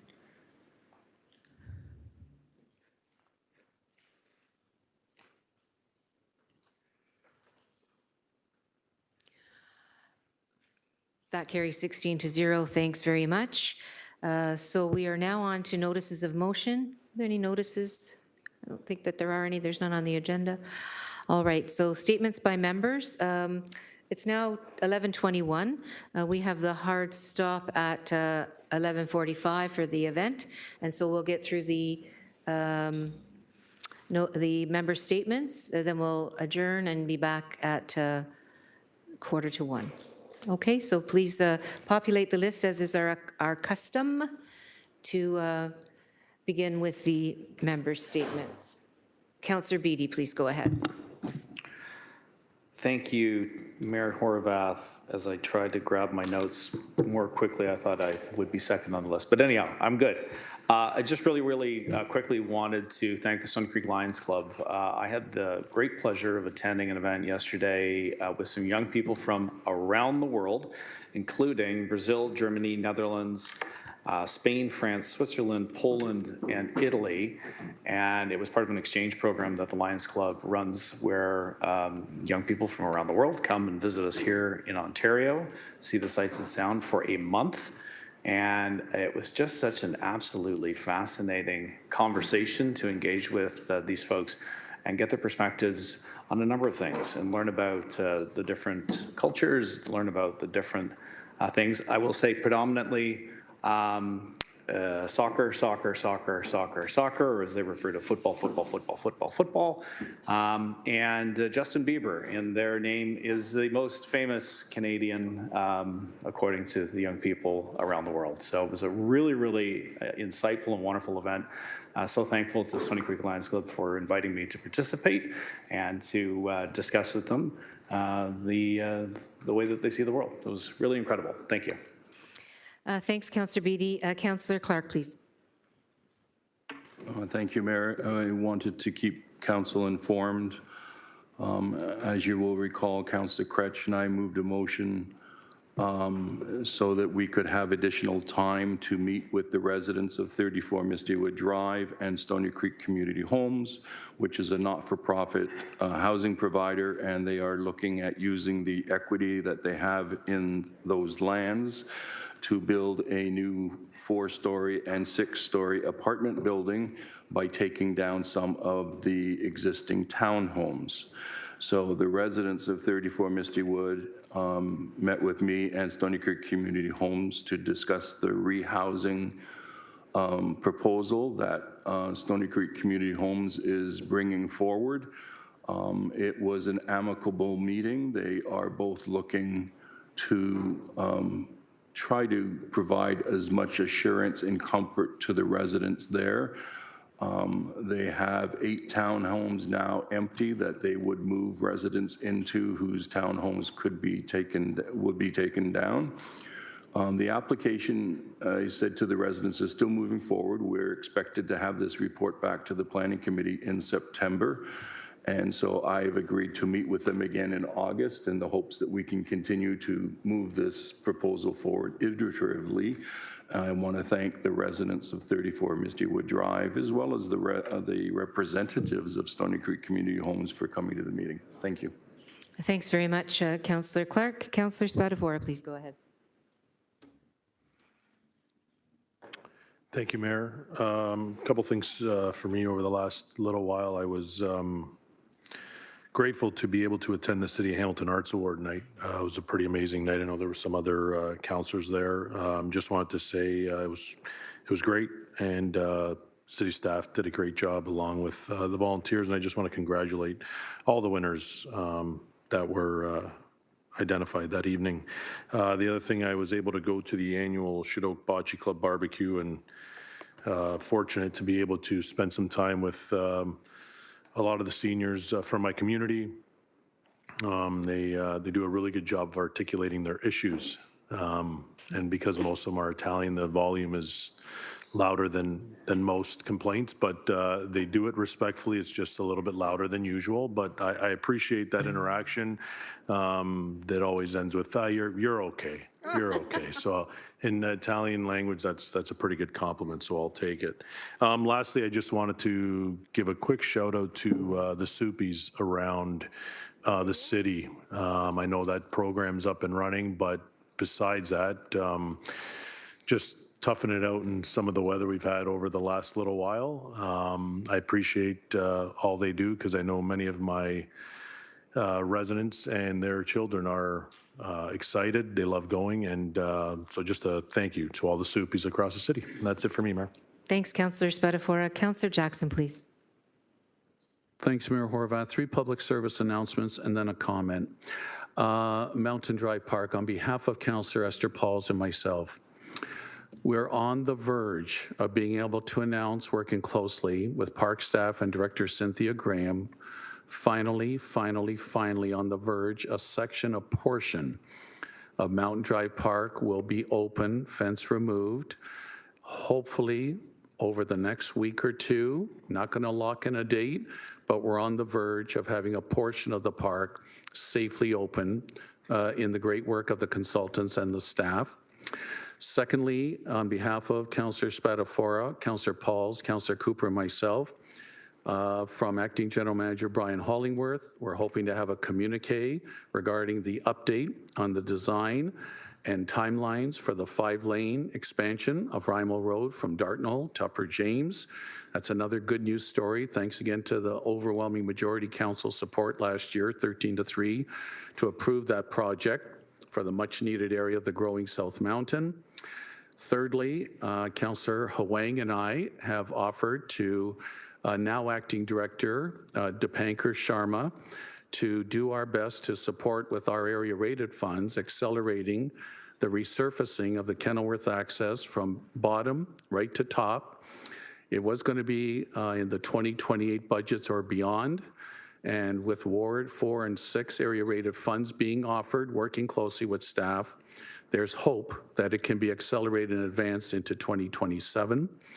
Now my comment, Mayor Horvath. Now, councillors of the Ward 2, 3, 4 areas, Councillors Sanan, Kretsch, Hwang, and past lower city councillors, Mayor Horvath, including your longtime involvement municipally and at the provincial level, I've always supported whatever's been necessary with regards to polluters and what has occurred that may be impacting the health of our Hamiltonians.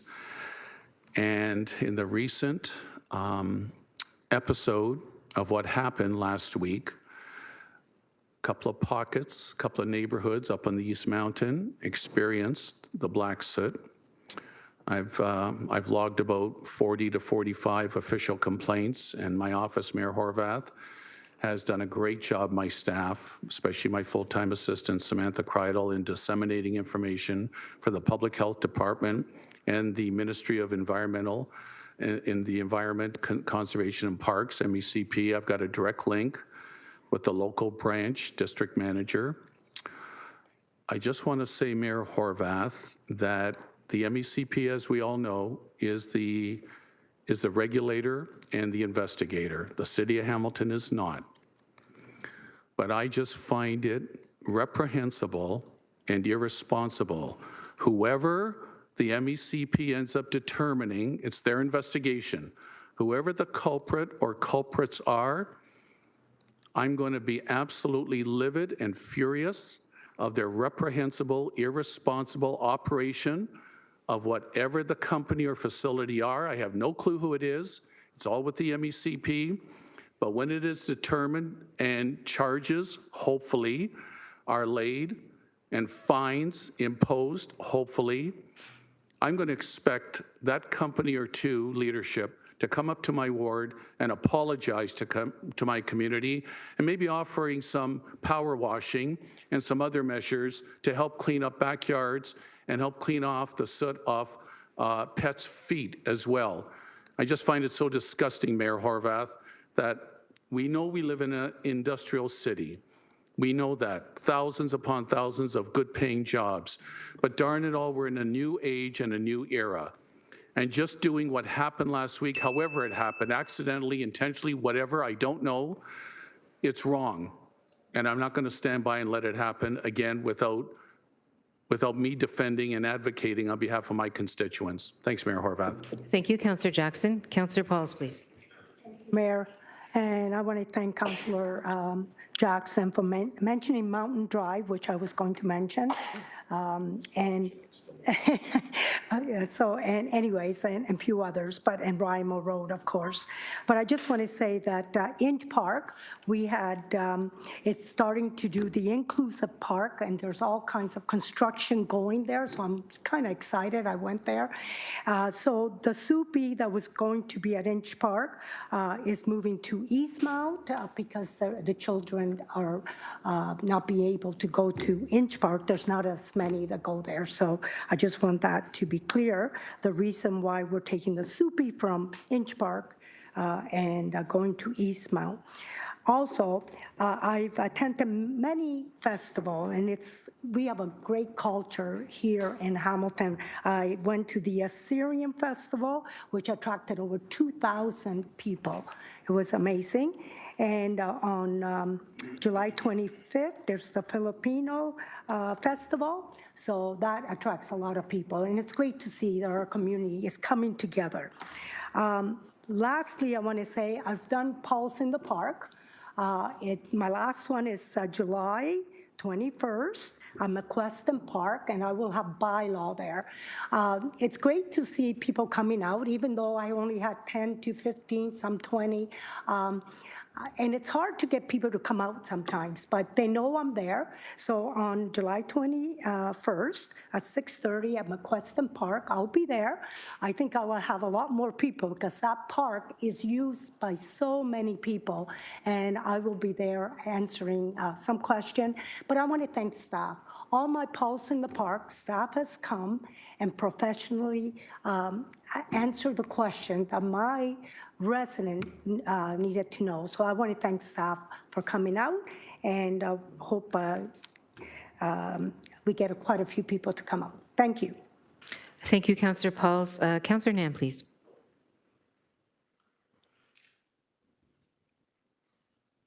Thank you, Mayor. Just a few updates, and also just wanted to echo and build off of where Councillor Jackson left off, appreciating, the truth of the matter is that the black soot issue is a citywide issue, And it's unfortunate when we're experiencing weather occurrences like the one that we've all been experiencing over the last few weeks with these, heat domes and El Nino that is shifting the weather pattern so significantly that the soot is now traveling beyond the residential communities that are most adjacent to the perpetrators of that soot, to the perpetrators of those who have left babies' feet and hands covered in a grimy substance that parents cannot even get off with multiple washes.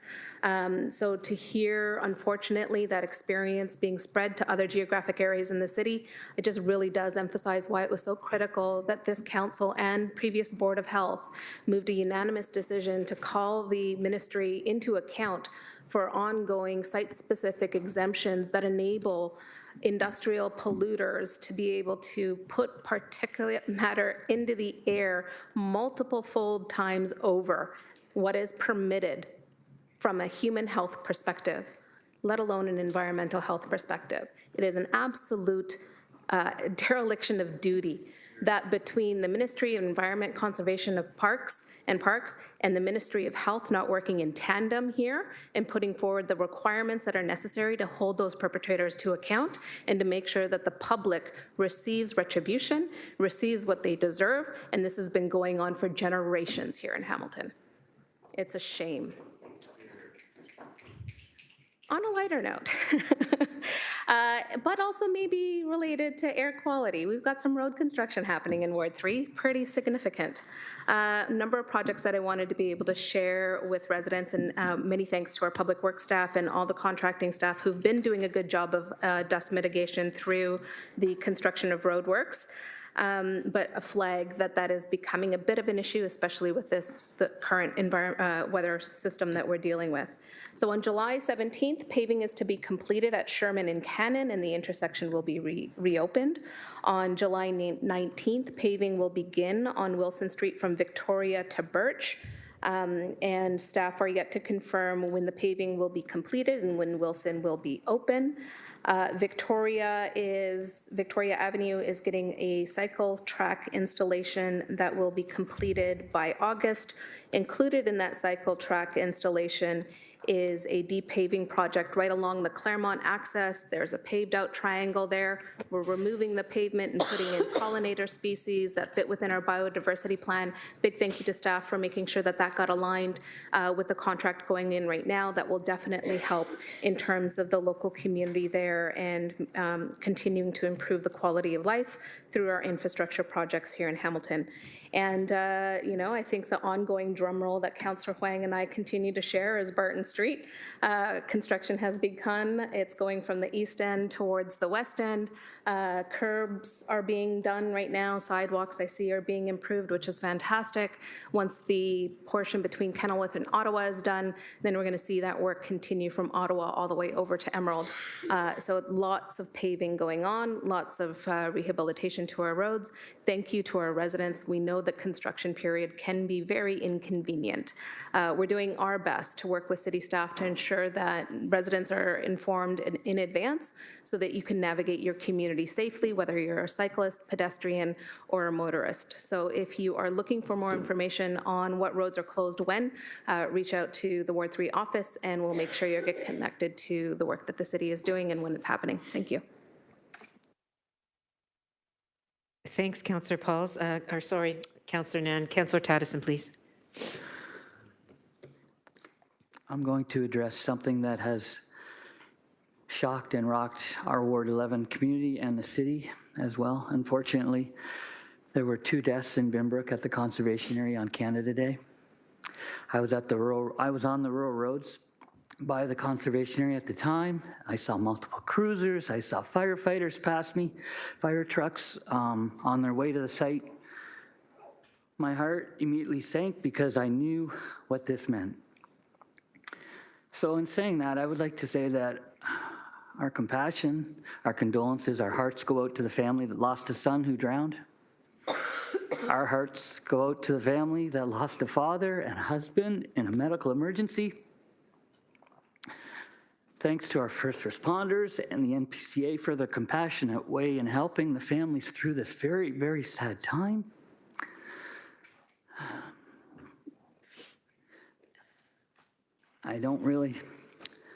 want to focus on anything other than the families and their community and getting through this very difficult time, and knowing that they have our support from our office and our support from the community. So thanks for listening to me, and I know that we can do better and that we can never rest when it comes to safety. Thank you. Thank you, Councillor Taddison. I think we're all with you and the Binbrook community and the families and other folks that are impacted by this awful tragedy. I appreciate that you took the time to share your thoughts and your condolences on behalf of all of us, including the folks here in the gallery, staff, and otherwise. And you're correct. Safety has to be priority number one. Councillor Clark, it is, should we maybe take a moment of silence? I think we need to take a moment of silence. Can we please do that? I think people should stand if they're able, and we'll just take a moment of silence, please.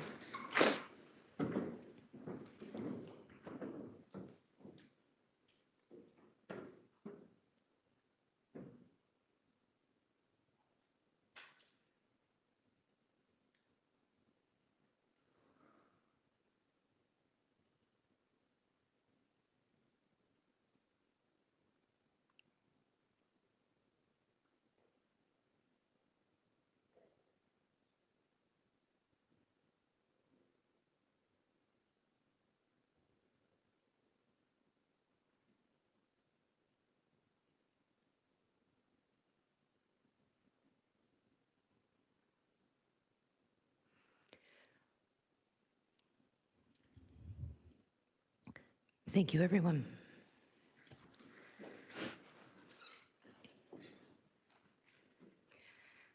We're now on to Councillor Clark. Councillor Clark, please go ahead. Thank you, Mayor. An event slipped my mind. Today, we are launching the Hamilton Bike Share pilot at Valley Park. Valley Park is a hub for the community and all of the trails that we have in Upper Stony Creek, which people always brag about to their visiting friends.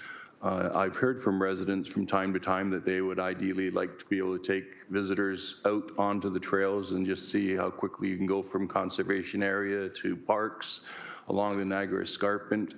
And so in talking to Peter Toplovich at the City of Hamilton, we brought it to this council and we approved the pilot. The pilot will launch this summer. So this afternoon at 6:30, we will do the official unveiling, if you will, of the bike share. We're going to do it inside because of the air quality issues.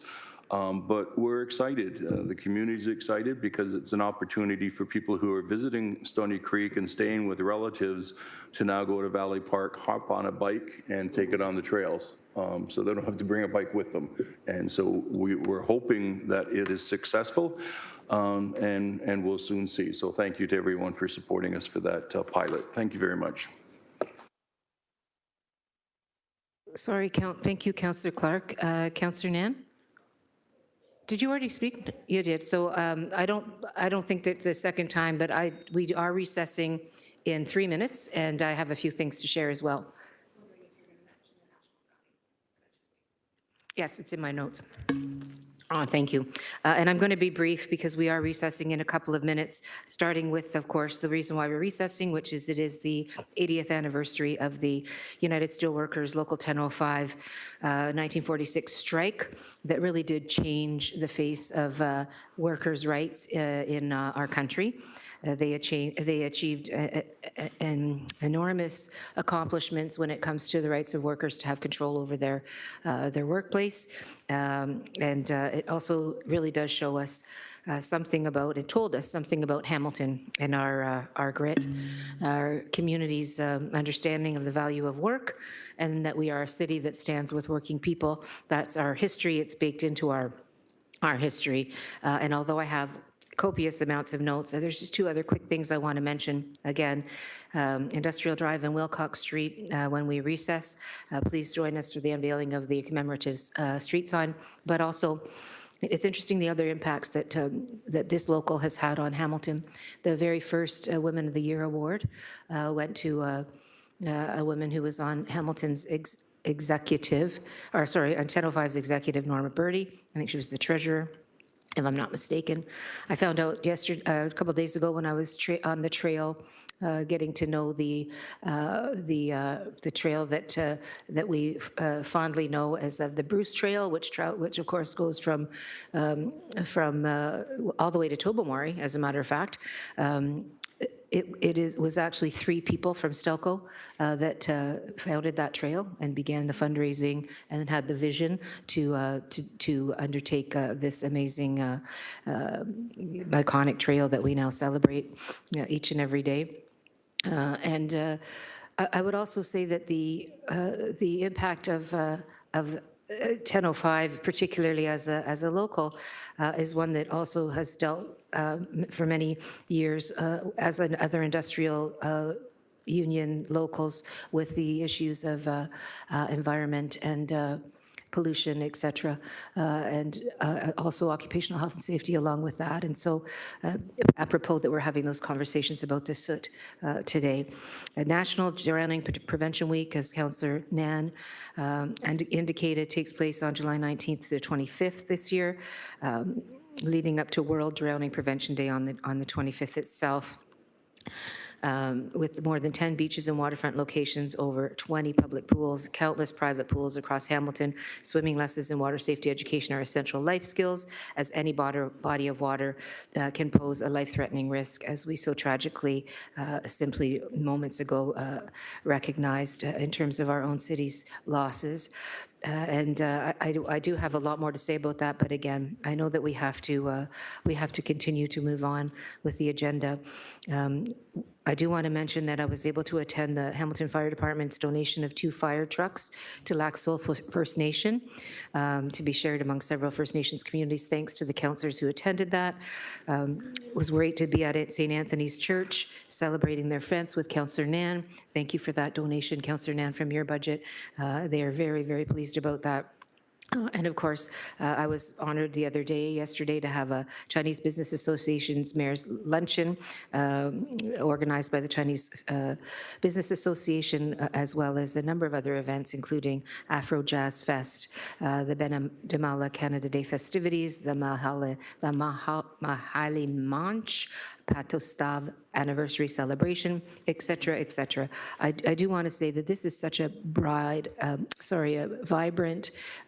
community. There is not a day that goes by without amazing celebrations that take place. And we all try to get to as many as possible because we know that that's the fabric of our community. And although we work hard here at City Hall, the real city is actually out there, where the people thrive and bring wonderful benefits to the rest of us. And so on that note, Black Owned also had a garden party at the Art Gallery, and there are always, as I said, many, many things to enjoy and be part of. So it's definitely my privilege, and I expect it's all the privilege of all the members around this council table to be able to participate in these events. On that note, I am now going to adjourn.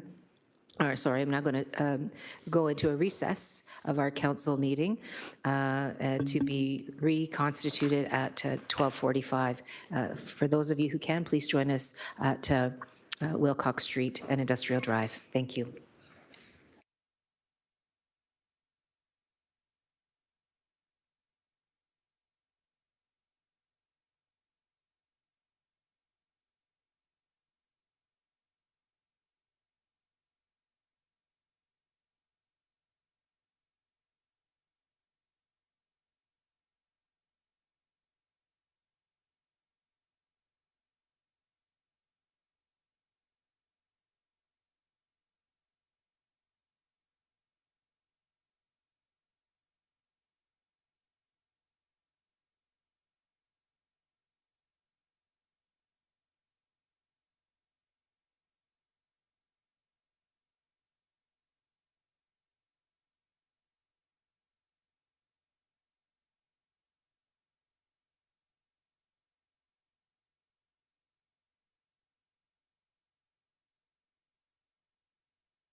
We're live?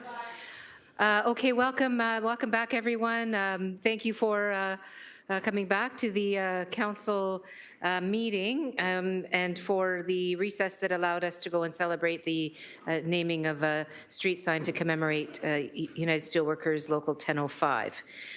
It was a very good experience, and they were very proud, I would say. And thank you to Councillor Nan and other councillors who were with us there. We are now going to go into private and confidential.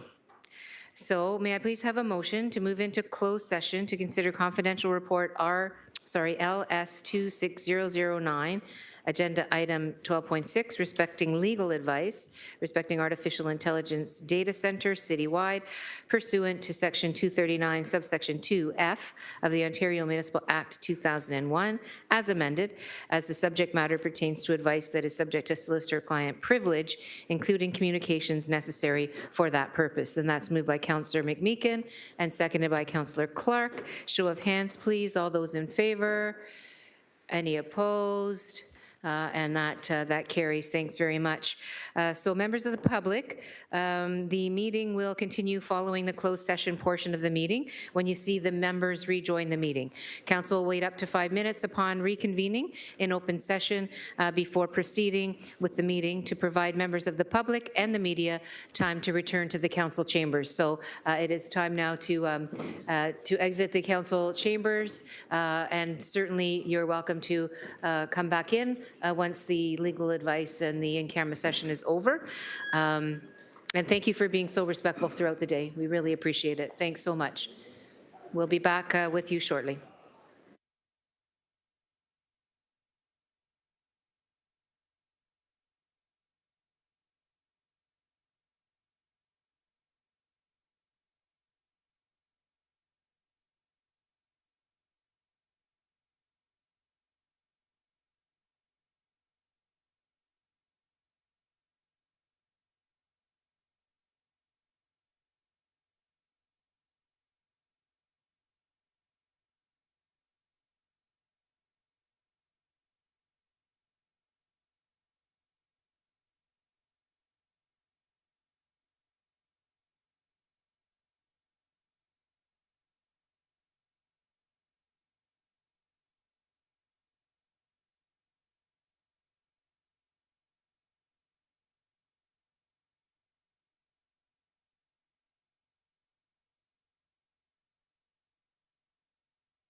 Yeah, yeah, no, I know what you mean, yes, yes, yes.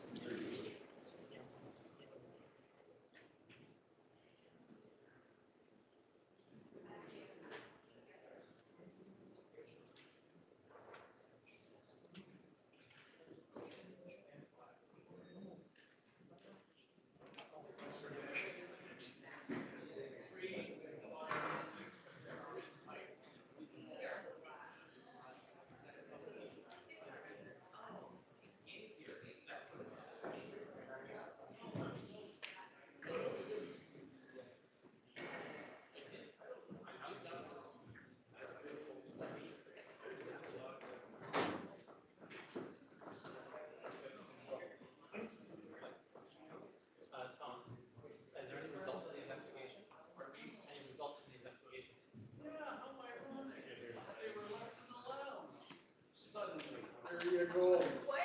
It's not that funny, Cameron. Funny to think that guy, I gotta check out fingerprints. Probably video footage on it. They were laughing around.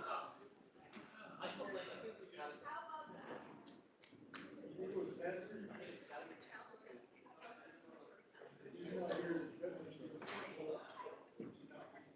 Yeah, they were in the lounge. It's okay. Whoever it is, just forgive them.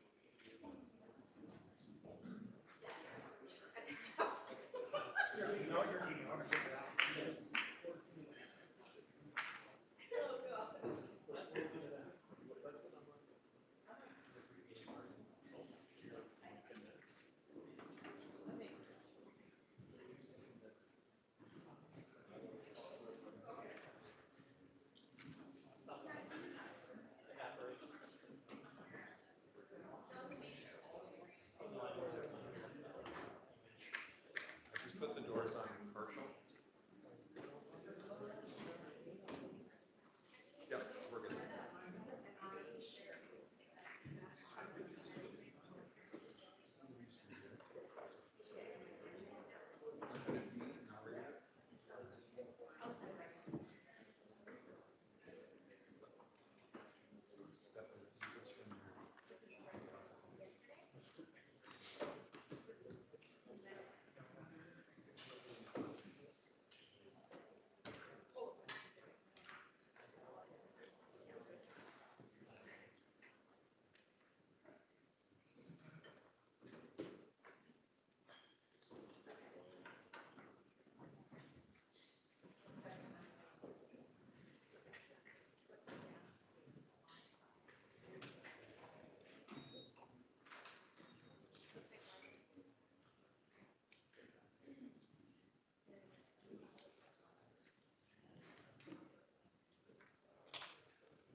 Yes.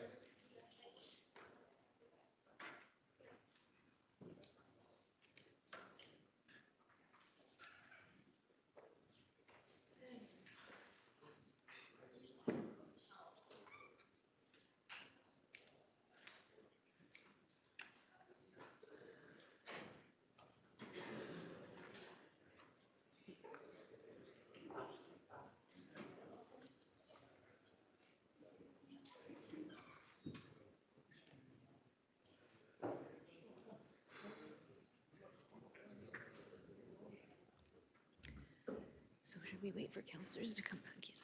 Let me know when we're ready.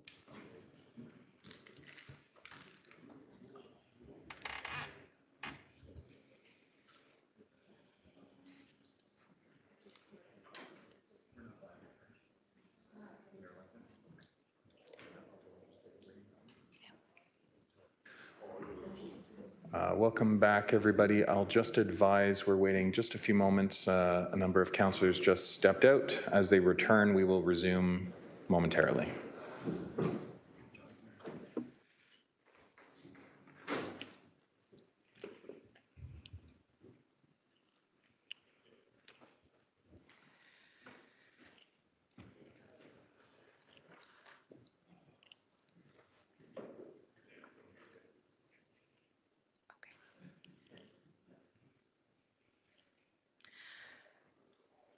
Okay, I think we're pretty much ready to go.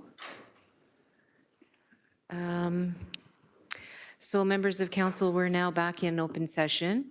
As I mentioned, please ensure that you're back in the open section of the Scribe portal, and we are going to go to 12.6, which is the legal advice respecting artificial intelligence AI data centers citywide. I have a motion that I think the clerk will read out to help us make sure that we have it right in terms of what I'm looking for somebody to move in second based on our discussions in closed.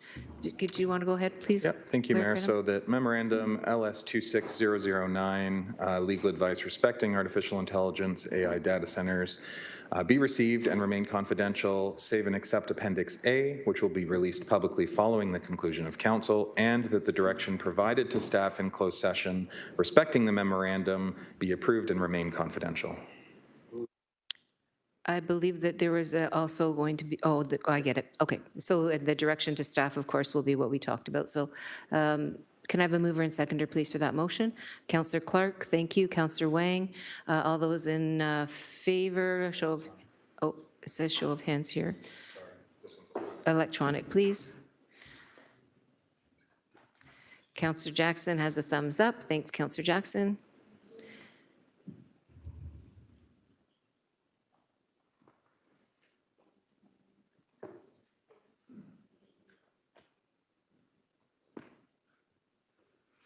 That carries 16-0.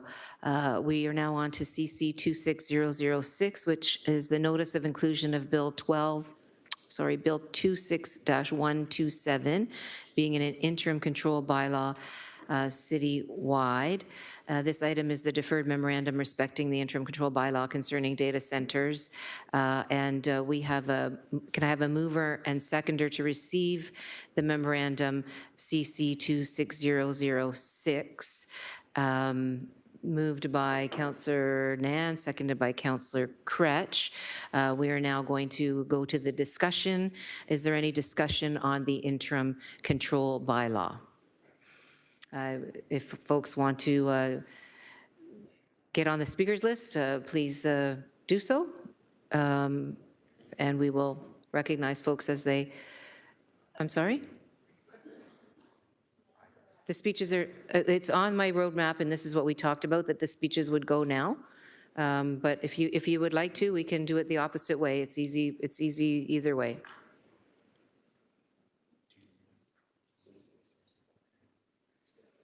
Oh, yes. Oh, yeah, actually, that's a really good point. I think it's important that we actually get the solicitor's advice as we just moved in our past, in our previous motion. So again, item A, Appendix A will be made public by the clerks. And if we could have Solicitor Shields, please provide the information that was discussed in camera to councillors publicly, please. Thank you. Through the chair, Lisa Shields, City Solicitor. When we were in camera, I was providing advice on an issue that is topical, and so council has given me permission to disclose that legal advice, a portion of it, to the public session. And I'll just have to put my glasses on because I can't see without it. So the issue that I raised with council was whether a proposed data center to be located at 44 Fritz Street within the Master Innovation Park might be exempt from an ICBL as a result of Section 62.0.2 of the Planning Act. We had external legal counsel as well as internal legal counsel look at this issue. We have met with McMaster University and various parties to understand what their issues were with respect and what their proposals were with respect to this particular location. And that will be revealed in confidential Appendix A and made public. And the conclusion, based on that legal advice, is as follows.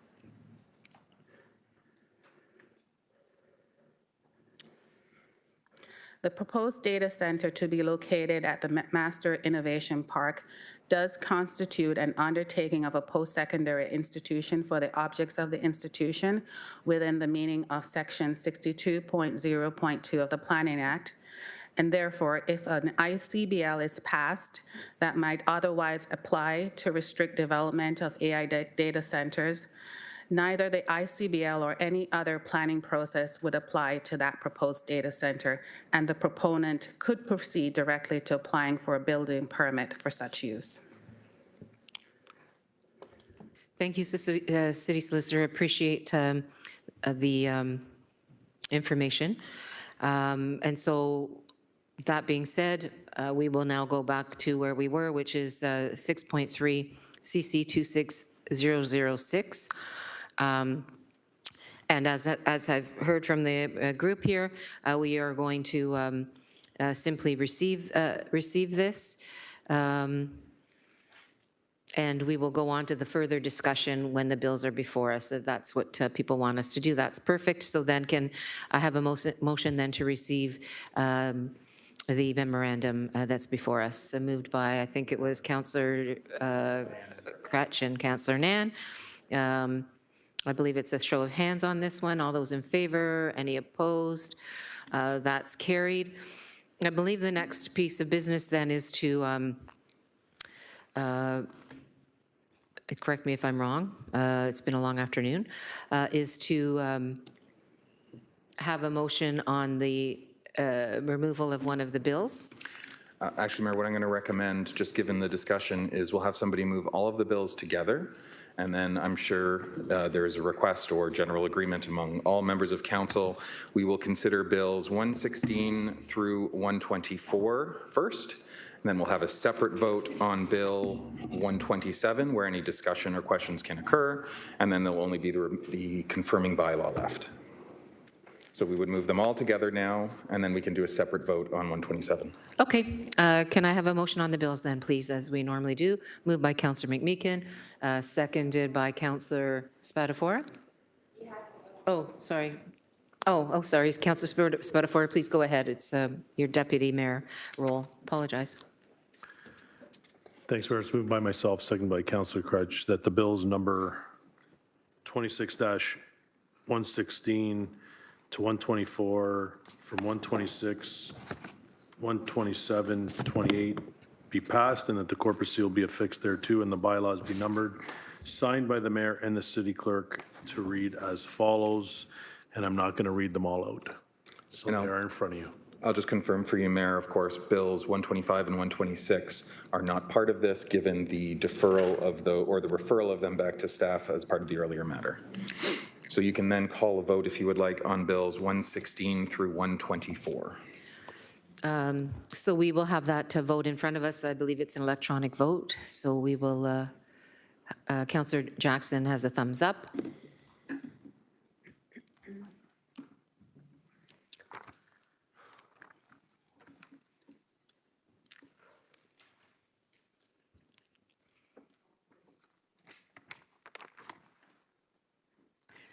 That's carried 16-0. Thanks very much.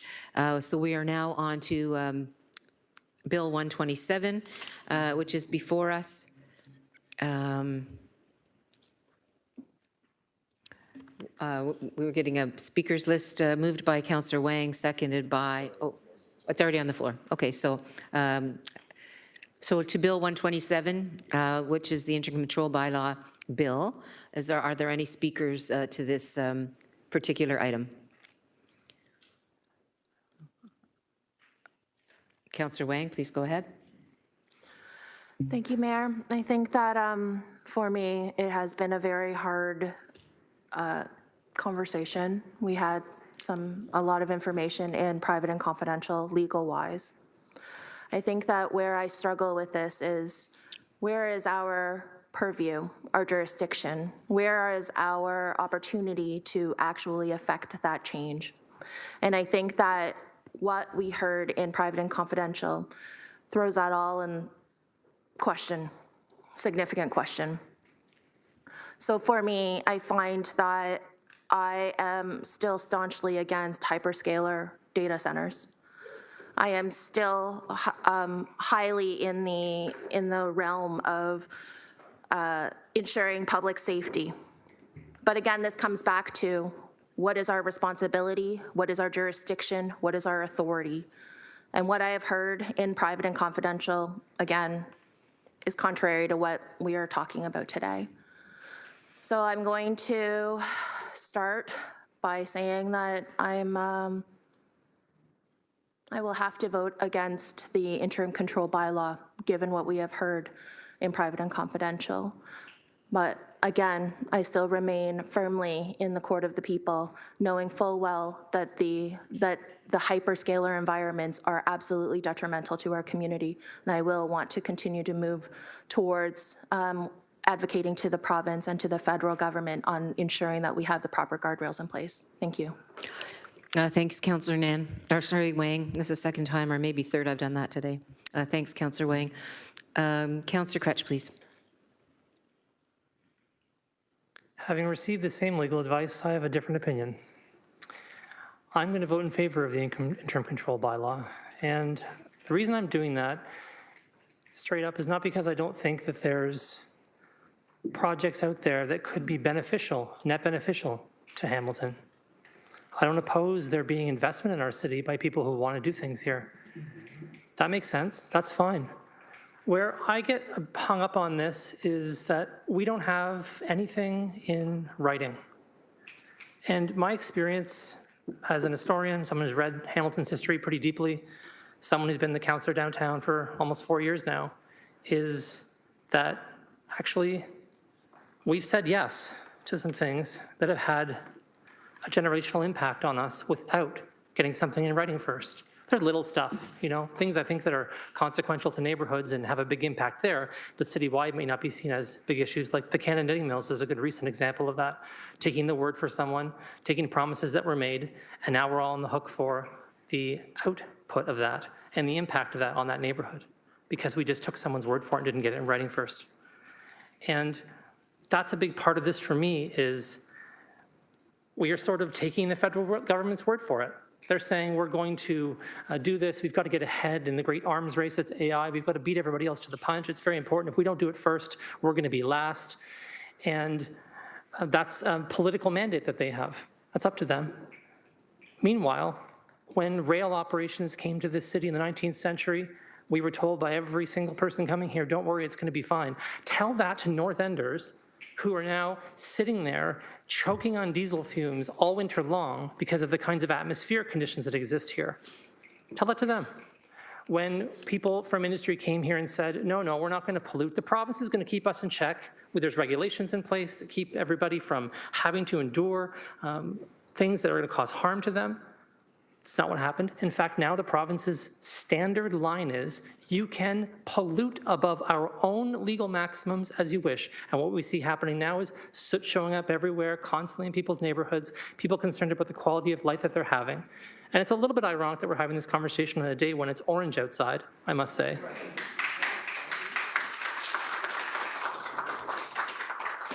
From other ecological impacts that we have. So I'm just saying that I want to see these things in writing. If these projects are fantastic, which they're purported to be, and I can't say otherwise because I haven't seen an application in writing, then have those applications come forward and let's assess them. Let's look at them in the consequence of the interim control bylaw, which we're totally allowed to do. Bring it forward. We'll have a conversation about it. If it's so fantastic, then we'll entertain it. But this protects the city, as far as I'm concerned, and makes sure that we are not getting ahead of ourselves, that we develop policies first, that we have criteria first to evaluate these things, and we protect the people who are going to be impacted by this. And largely, those folks are going to be people who are living in the lower city, living downtown, living in wards 2, 3, and 4. That's where this is going to have the biggest impact. And already their life expectancies are lower than everybody else in the city. So I think it's just our responsibility at this point to get it in writing, make sure we understand what we're doing, make sure we give our professional staff the time they need to evaluate these things. There's two things that come to mind from sitting and debating around this horseshoe for 4 years is I have heard every single one of us, myself included, say the following sentence. We need to get our professional staff to weigh in on this and have a report back before we do anything. Okay. Great. Make applicants put it in writing legally, have our professional staff weigh in on the subject, have them bring a report here and have a conversation about it. Not let's just take someone's word for it that they think it's going to be a great project, but put it in writing. And just because the federal government wants to hit the gas doesn't mean the municipality has to do it too. This is one of the only opportunities we have with an interim control bylaw under the Planning Act, the only opportunities we have to step in and protect our municipality from overreach other levels of government. If they want to come in and overrule us and be the bully in the room, they can go right ahead and do it. I don't know why we would sell Hamiltonian short just because other levels of government are excited about the investment.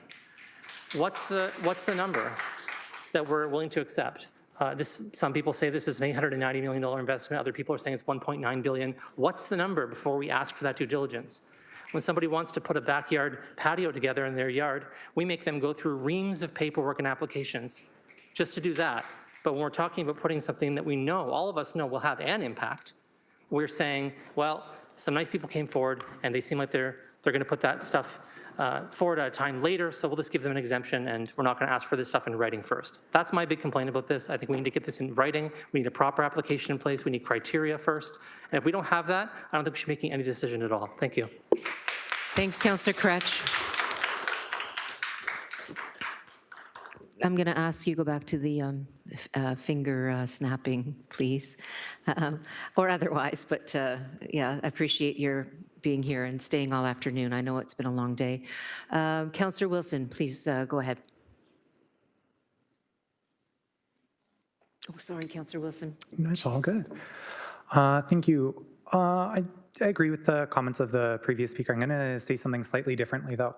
I think oftentimes when we as municipalities are asked to look out for our neighbors, the residents that elected put us here, that purpose of protection, we get told we are standing in the way of progress. Oh my goodness, business can't do things in Hamilton. Council keeps saying no, council keeps saying no. We keep being told no. For me, my perspective is looking out for the public interest is not saying no. Looking out for the public interest is finding a way to say yes in a way that moves us all forward. So we can do the same thing. Instead of pointing fingers at local governments doing their best in situations they didn't invite, they didn't create, let's flip the gears. Let's look at what the province and the feds are doing. Is the province and the feds risking this application by not having strong environmental protections? Does the provincial government lose credibility and public faith on this file by violating Ontarians' environmental rights day in and day out in this province? Absolutely. The fact that there are decades different life expectancies within our city means that people have very good reason to have some skeptical conversations about the fact that the province and the feds are not doing their jurisdictional job to the satisfaction of our community. So, okay, is regulating data centers or the future of Canada's economy our job in the city of Hamilton? No. But if the province and the federal government aren't going to do their job to de-risk this application, to build public trust, to build public confidence, I will not accept claims of being told I'm anti-progress, that I'm just saying no, or that we're holding things up by doing actually the job that our higher levels of government should be doing, by asking the questions about what is in the public interest, what protections do exist, and how can we move forward in a way that people can trust and they know what those commitments are. So I don't think that municipalities around this province are hitting the brakes. I think it is a failure in leadership and a failure in governance by those claiming to lead that has put us in a situation where we aren't able to move forward quickly. It's not our fault that there are bad choices on the table. It's not our fault that there's bad regulation in place. Those are things that other levels of government could deal with before writing blank checks or writing checks to encourage applications to come forward. So I think as a municipality, we're doing the best we can do with the hands that we've been dealt. And I appreciate that we also see that public interest, just a last comment from me around this table, differently. Our community also likely has a diversity of opinions on that. I don't think disparaging our community nor members around this table for how they see that public interest and how they want to move forward on that public interest helps actually, again, get us to a place where we're confident in the decisions we're making, we have trust and confidence in government, and we understand why regulations exist when they exist. Thank you. Thanks, Councillor Wilson. Councillor Spatafora, please. Thank you, Mayor. I'm not looking to disparage anyone. What I will say is, just want to be clear, you can't just come and build a data center tomorrow. Currently, today. If you wanted to go on a piece of property and build a data center, you would go through the same process or a more stringent process than you would, as I think one of the examples was building a deck in your backyard. So let's make sure that's clear. You can't show up tomorrow with an excavator and start digging for a data center. You will go through a planning process. You will submit an application. You'll go through site plan. There's our studies that need to be done. That will happen whether there's an interim control bylaw or not. It is going to happen. So let's just be clear about that. There's no clean sweep and data centers go wherever they want. I think that's important for the public to know. I also think it's important that an interim control bylaw does not guarantee the city of Hamilton any protection against a data center. Let's make that clear. I'm not talking about whether an interim control bylaw is right or wrong. I think we need to know the facts. An interim control bylaw does not guarantee that there won't be a data center in Hamilton for the next 12 months. No guarantee. None. And ask around, there's no guarantee. Why? Some people talked about it. Could be challenged, could be out of our jurisdiction. I'm going to go on a limb and say probably is. That's why when we get out of our lane on certain appeal, do you go to appeal to OLT? The province makes the decision. You take us to court, someone else is going to make a decision. Again, not whether or not we should do it or not, understanding clearly what is on the table. You need to go through an application to build a data center or anything else you're going to build on some of the subject lands we've talked about. It's not just you get to build. And we have staff here that can concur with that you have to go through a site plan application, building permits, studies, all those things. And an interim control bylaw could be deemed out of order by a court. So let's make sure those things are on the table here. The only thing we may be doing is pissing off a couple applicants that are going to take their investment elsewhere. Let's make sure this, everybody understand, this isn't a slam dunk. This isn't about me not listening to my residents who have emailed me about their fear for data centers. Has nothing to do with that. Let's talk the facts. That's all I want to make sure is on the table here. Because at the end of the day, we're making a decision based on what we hope is, well, hopefully if we have an interim control bylaw, nothing's going to happen. It's a hope. It's a prayer. It's not a guarantee. It's nowhere near a guarantee that this is going to stop anything. And we've already heard, out of the two things we've been talking about for the last however long it's been, one's already off the table. It's off. 44 Fritz Street's could be a go if it wants to be. That's what we were told in public, so everybody knows that. So for me, I think we just need to make sure the public is clear. My residents in Ward 14 and everybody around the city, an interim control bylaw doesn't protect the city. It allows us some more time to do a study that staff has already been told to do and is undertaking. And that framework could come back, and that interim control bylaw could be moved in a court and taken off the table, and they come and they build the data center, whether we like it or not. And I think that's important to know. Yeah, we could signal that we have your back, and I think we do. I'm pretty sure we do. We have your back. But at the end of the day, a legal challenge will come. We are going to spend a ton of money to challenge the federal and provincial government's regulations or a proponent's regulations, and at the end of the day, we're out of our jurisdiction. And unfortunately, we're going to lose not only the business, we're also going to have nothing.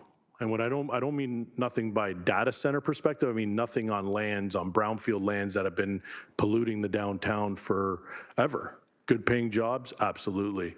Manufacturing, absolutely. All those good things that came, some bad as well. Now we have a chance to redevelop the site and we're going to put something in that is going to tell people to leave, even though maybe we don't want them to, and we're going to put a control bylaw in that if the people don't want to leave and they want to stay, just going to take us to court and stay anyway. So those are the facts. I just wanted to get those out there. Thank you. I'd ask the audience, please not to verbally interfere in the debate that we're having here. Councillor Clark, please. Thank you, Mayor. I'll start by indicating that there's no doubt that the residents in the community are concerned about, I believe they call them hyperscaled AI data centers. And based on legislation that's been passed by the provincial government, they seem to have the exact same concern, perhaps from slightly different perspectives. But their concern is the amount of power that they're drawing, and that power that they would draw for those hyperscaled units takes an awful lot of power out of the availability for new housing, new homes.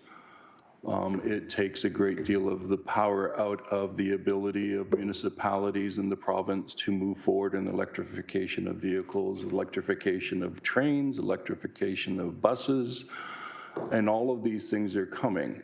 And the province is spending hundreds of millions and billions in the long term on these micro nuclear plants to try to create the energy that we need. So they've basically rung the alarm bell in their Bill 40, and they'll be coming forward with regulations to likely prevent them, or at the very least create a regulation that enables the Minister of Environment to say yes or no to these larger ones, and it takes it out of the purview completely of the municipalities. For me, the argument from the very beginning has been, we have two proposals. McMaster's property, 44 Frid Street, is an M1 research development designation, industrial, and M5 is for the Slate Asset Management property, which DRAC, a not-for-profit organization that is building compute space for researchers and universities across the country. McMaster advised us they have $1 billion worth of private financing that closed on June the 30th. We've been advised by the federal government that the DRAC proposal would bring in $890 million of federal dollars. And why the federal government likes the proposal in Hamilton is that it's on an industrial brownfield that is sandwiched between two steel companies, and the energy is already there. And so that's not an issue.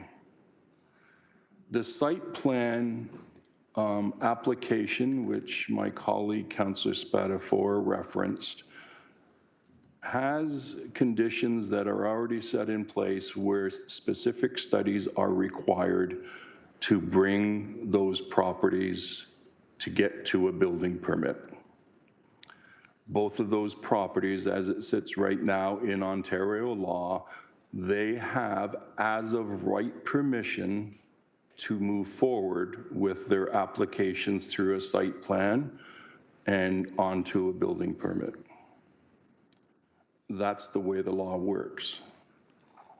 And so then it would be up to our staff to do what they normally would do to make sure that those conditions are being met. I found it ironic, Mayor, with all of the discussions and concerns about these AI data centers, and yet Slate Asset Management, they could turn around tomorrow and lease that property to a lithium battery reclamation operation. And it would go through a site plan application just like anything else, and then it would also go through provincial legislation in order to get an environmental compliance agreement. That's very much where we're headed right now. The province is responsible if they were going to take water, and neither one of these have indicated because they're saying they're all closed loop systems now, and we're hearing that from the federal government as well as the provincial government. So there isn't the risk with these smaller AI data centers. The challenge becomes those giant ones, which is where the federal government and the provincial government are trying to figure out the restraints for them. So as I stated all along, my concern was we can only act within our jurisdiction. We cannot act ultra vires because we will be caught up in court cases up the wazoo. And we're in a situation where if we proceed with an interim control bylaw, which is a one-year moratorium for the first year, then DRAC is out of an opportunity to secure the $890 million from the federal government because of the timing of when that decision is going to be made, and the federal government has already advised us of that. It's going to be done in September. Good. The city of Hamilton is in a serious economic decline, not just in Hamilton, but the province. We have steel companies that are literally on life support, and we have brothers and sisters working in those companies worrying every day whether or not they're going to get laid off because of these additional tariffs. I can't be a councillor that says, you know what, to hell with $2 billion worth of new investment in the city of Hamilton, because we want to ask for an interim control bylaw that's going to bring us right back to where we are today. It's that simple. So I'm opposing it, and I'll continue to oppose it. Thank you, Councillor Clark. I'm going to ask one more time for people to please refrain. It's been a really long afternoon for all of us, including you, and I respect that. But we do have a really serious decision to be made, and I know that you respect that too. So thanks very much. I don't see anybody else on the speakers list. Councillor Nam, please go ahead. Sorry, Councillor Nam. I gotcha. Thank you, Mayor.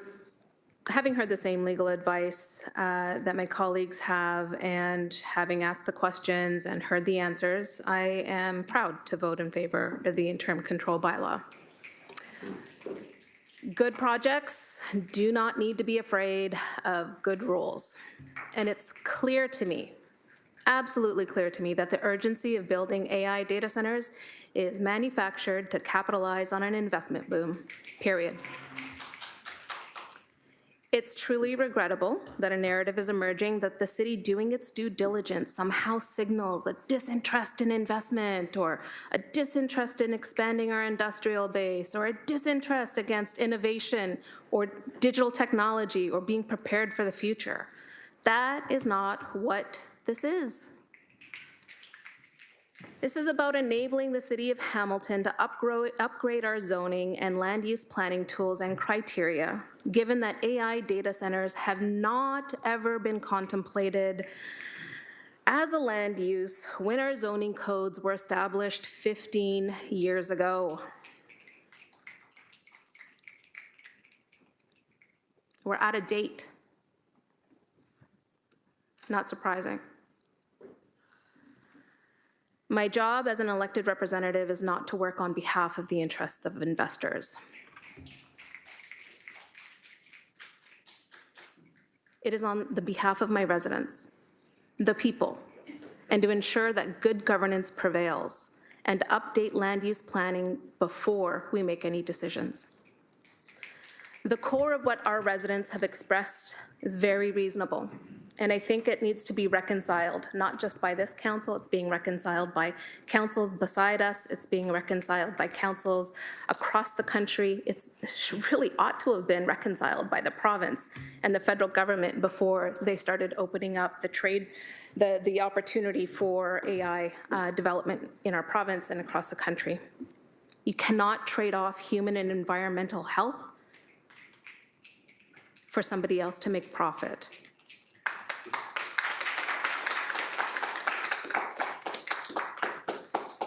You cannot and should not trade off potential generational impacts to local communities with unsubstantiated promises of jobs or technology that is not on paper. this interim control bylaw is not a prayer. It's not a wish. It's the only tool a municipality has in the Planning Act to pause development in order to give the municipality the time it needs to do its studies, reviews, establish its evaluative criteria, and update our zoning codes, period. It pauses development and gives the city and our public time to understand, time to give input, while still being part of a future that we all need, a future with responsible digital infrastructure, a future with responsible digital resilience, a real definition of what data sovereignty actually is, because using those words and then fast-tracking the development of private US-based and otherwise data center or data companies and AI companies is not data sovereignty. And perhaps my council colleagues don't see that here right now, but let me tell you, without this interim control bylaw, it's coming. Talking to my colleagues in Edmonton who just heard of a $13 billion investment by Meta, who is proud to say that they're going to establish their very first AI data center outside the US border. Where's the data sovereignty in that? Where's the data security in that? Where is the data resilience in that?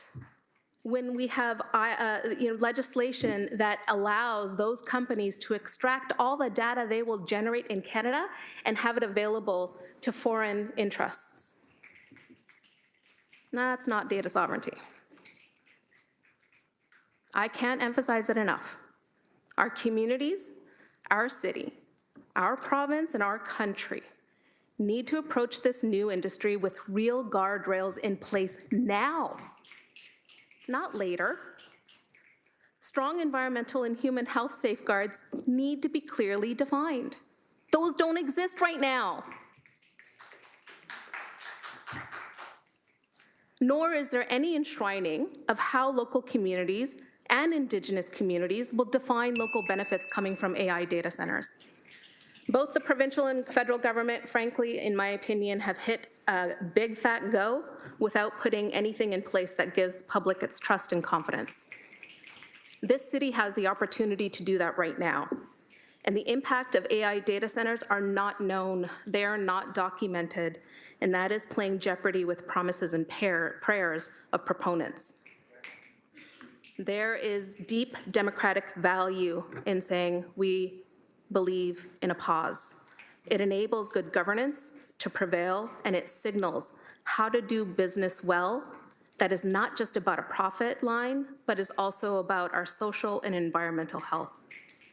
We need good rules first, and this is the only mechanism that I understand that is afforded within the Planning Act that gives the municipality the opportunity to press that pause while putting together those good rules. Thank you to all the residents who've engaged on this issue, both for and favor and against. I think it has been an incredible honor to field all of your inquiries, to be part of your discussions and your debates, and please don't stop. Thank you. Thanks, Council.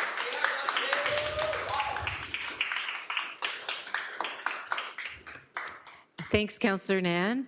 I don't see any other speakers on the speakers list, so I'm going to go ahead and make a few comments myself because there's some things factually that I think it's really important to share, and I'm going to do that right away. First of all, the fact of the matter is the studies have already been approved by council, and those things are going ahead. So the studies were approved at the last council meeting, and those studies are going to be undertaken by our staff, and I'm grateful for that. Second of all, the reason this issue is before us is because of a couple of proposals that we know are imminent. And as we heard from our legal staff, one of those proposals has the right existing and therefore will not be covered by the interim control bylaw. The other one is not a for-profit entity. It is not the horrifying kind of thing that we've seen in other jurisdictions. It is, in fact, a not not-for-profit public interest organization that is providing data capacity, if they get the opportunity to do so, data capacity for universities, not just ours, and colleges, not just ours, from across the country, in order to provide computing capacity for research, for innovation in the medical space, but in other spaces as well. But I say medical on purpose, and I'll explain why in a moment. But that is the fact. It is a not-for-profit. It is public interest, and it is based on the need for our universities and colleges and other researchers and innovators in the not-for-profit space, particularly, to be able to have computing capacity for research to be undertaken without having to buy it from the big, bad U.S. providers that they are currently now buying it from. And so, yes, there is no doubt we are behind as a country when it comes to the capacity to be able to provide that type of infrastructure for our researchers at home. And so it is not a matter of some investment boom that we're talking about at this moment. What it is about, however, yes, it is about the issue of having sovereign data and computing capacity and repatriating that data that is already elsewhere in the world, including the USA, to our country. Now, there is no doubt we had no control over whether the federal government was on track with keeping up to pace with other jurisdictions around the world, particularly the EU and nations like Norway, Sweden. In fact, the very nations that I often look for and have looked to in my past history as the places that are on the cutting edge of progressive, socially responsible kinds of not only industry, but on all kinds of levels in terms of human rights and in terms of labor rights and in terms of environmental protections, et cetera.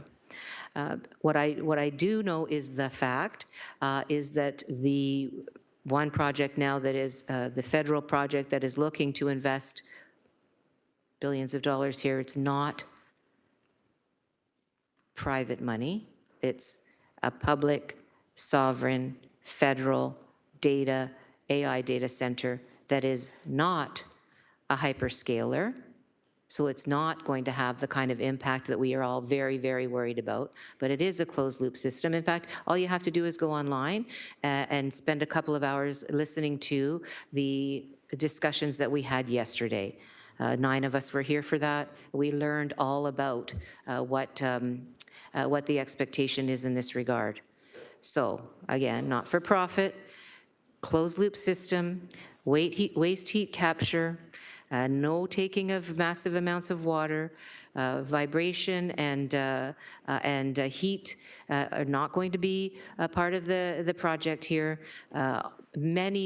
All really, of the concerns that have been raised publicly have been, sorry, I should have moved the chair over to you, Councillor Spadafora, have been ones that were addressed yesterday. And I do urge you to please have a look at what happened there. But what I can also tell you, quite frankly, is that Hamilton is in a different space economically than historically. What we have now is the opportunity, and in fact, we're already pretty much on the edge of this, to be a radiopharmaceutical hub, not just for Canada, but internationally. Radiopharmaceutical hubs, I'm sure you know what radiopharmaceuticals are. We have a number of companies in our city, one that was spun out of McMaster University, in fact, called Fusion Pharmaceuticals, that was purchased by AstraZeneca, and AstraZeneca is still here doing biomedical research. Omnia Bio, AtomV.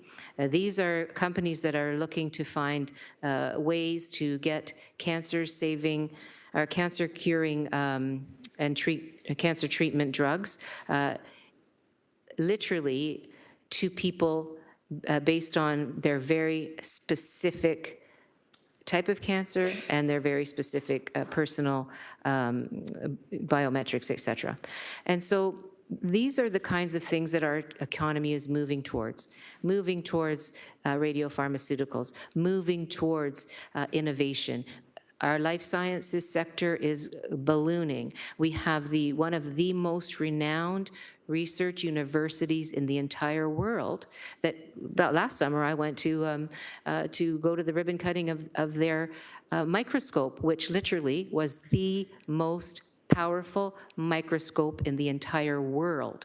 Right here at McMaster University. A couple weeks ago, there was an article in the paper about an invention or a medical breakthrough that was done right here in Hamilton. We've seen many of these, where a young woman who had been scarred brutally by a fire had skin that they invented, that they researched and came up with, that helped have her face become normal again because of research that was done here in Hamilton. And so the members around this council table certainly have a lot of important... Sorry, Mayor. I will ask you to stop outbursts in this chamber. I'll clear the chamber. At the end of the day, there's ways to communicate, written correspondence or delegations. I won't accept people yelling from the gallery. We'll just clear it. Please be respectful. Continue, Mayor. And where Hamilton has been in the past a leader in the economy, whether it was a manufacturing economy, et cetera, we actually were the center of the Industrial Revolution, granted, and I don't disagree that brought with it some real problems that many of our members of community were faced with for generations and still are today. And that's definitely the case. And in fact, happens to be the celebration today of the 80th anniversary of the Local 1005 Steelworkers Union that actually was in the vanguard of labor rights, not only here in Hamilton, but across the country, labor rights that are now shared by all workers, not just unionized workers here in our country. But what I do want to say is that we have an extremely important job to do today, which is to look at the risks, the benefits, the opportunities. And what I would say is that the advancement of technology, including AI technology and data centers, is here. It's not gone. It's not going anywhere. We're not going to get rid of AI, although I know there are people that think that that's a possibility. It isn't. But what our decision that is before us now is whether we want to take hold of this opportunity in terms of the not-for-profit, research-based development of a data center that is federally funded, that it creates not only construction jobs, but as was heard yesterday, and again, people can watch the video if they're interested. Mayor, jobs sorry. that I know If you I'm could almost wrap it done. up, thank you. I'm almost done. Jobs that include research jobs, innovation jobs, advanced manufacturing jobs, all kinds of jobs, and including the maintenance and ongoing upgrading of the facility itself, should it be sited here. And so, not an easy decision, certainly lots of factors to consider. Totally respect the differing opinions that exist in the city. But my job as mayor here, I believe, is to not only deal with what we have in the immediate in terms of the opportunities and challenges as a city as we sit, but also making sure that we're getting ready for the opportunities that are facing us for the future. For that reason, I am absolutely in support of all the studies, as I voted last time for that, but I will not support the interim control bylaw because I think it will hold back Hamilton and reduce opportunity for many Hamiltonians and for generations to come. Thank you. Thank you, Mayor. Take the chair back. Thanks. I'm going to take the chair back, and I'm going to ask our residents once again, our participants, to please allow us to have the conversation around the table. I appreciate that. Please go ahead, Councillor Beattie. Thank you, Mayor, and apologize I didn't get on the list faster. With due respect to those who have recently spoken, I think we've strayed off the course a little bit, and I mean that with as much respect as possible. The task at hand is the control bylaw, and I think that Councillor Huang offered at the beginning probably the best assertion so far in terms of we all want the same thing. We want protections for our residents and for our city. That's never part of the question, shouldn't be. I think when we start getting into the specifics of proposals, it's not what we're talking about here. There's no proposal before us at this meeting in this term currently. But I came out of the private session with the same impression that Councillor Huang did, that the ICBL does not achieve the outcome and it won't hold up.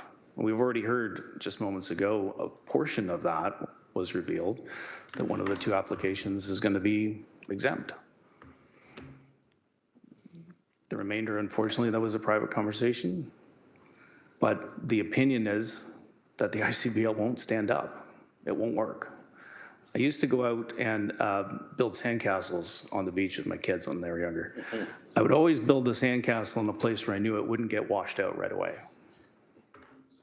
And I believe that that is what we're looking at today. I think that this will not stand up to scrutiny, and I'll vote accordingly. Thanks, Councillor Beatty. I don't see any further speakers on the list. So we will now then proceed to the vote on Bill number 127. Can we have the vote up? It's an electronic vote, please. What about the delegations? Aren't we allowed to speak? Councillor Jackson is a thumbs up, and just a reminder, I think we all went over this already. The intercontrol bylaw is before us. We know what the a for is and what an against is, so please identify your votes electronically.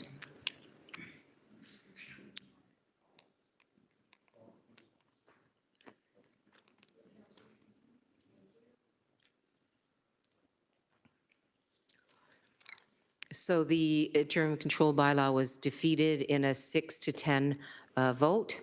Appreciate the work done today and appreciate all the voices of the City of Hamilton residents that have been participating in this for some time now. We now have Bill 128.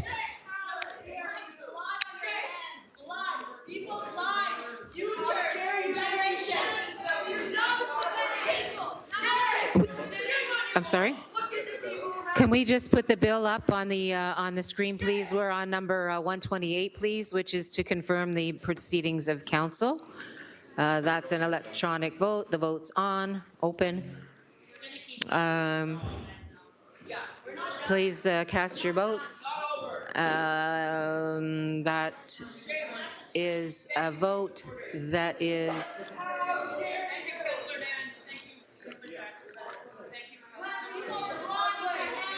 We're waiting for the vote to come up, folks. That's carried 16-0. There being no further business, this meeting is now adjourned. Thank you all very much. It was a very challenging day.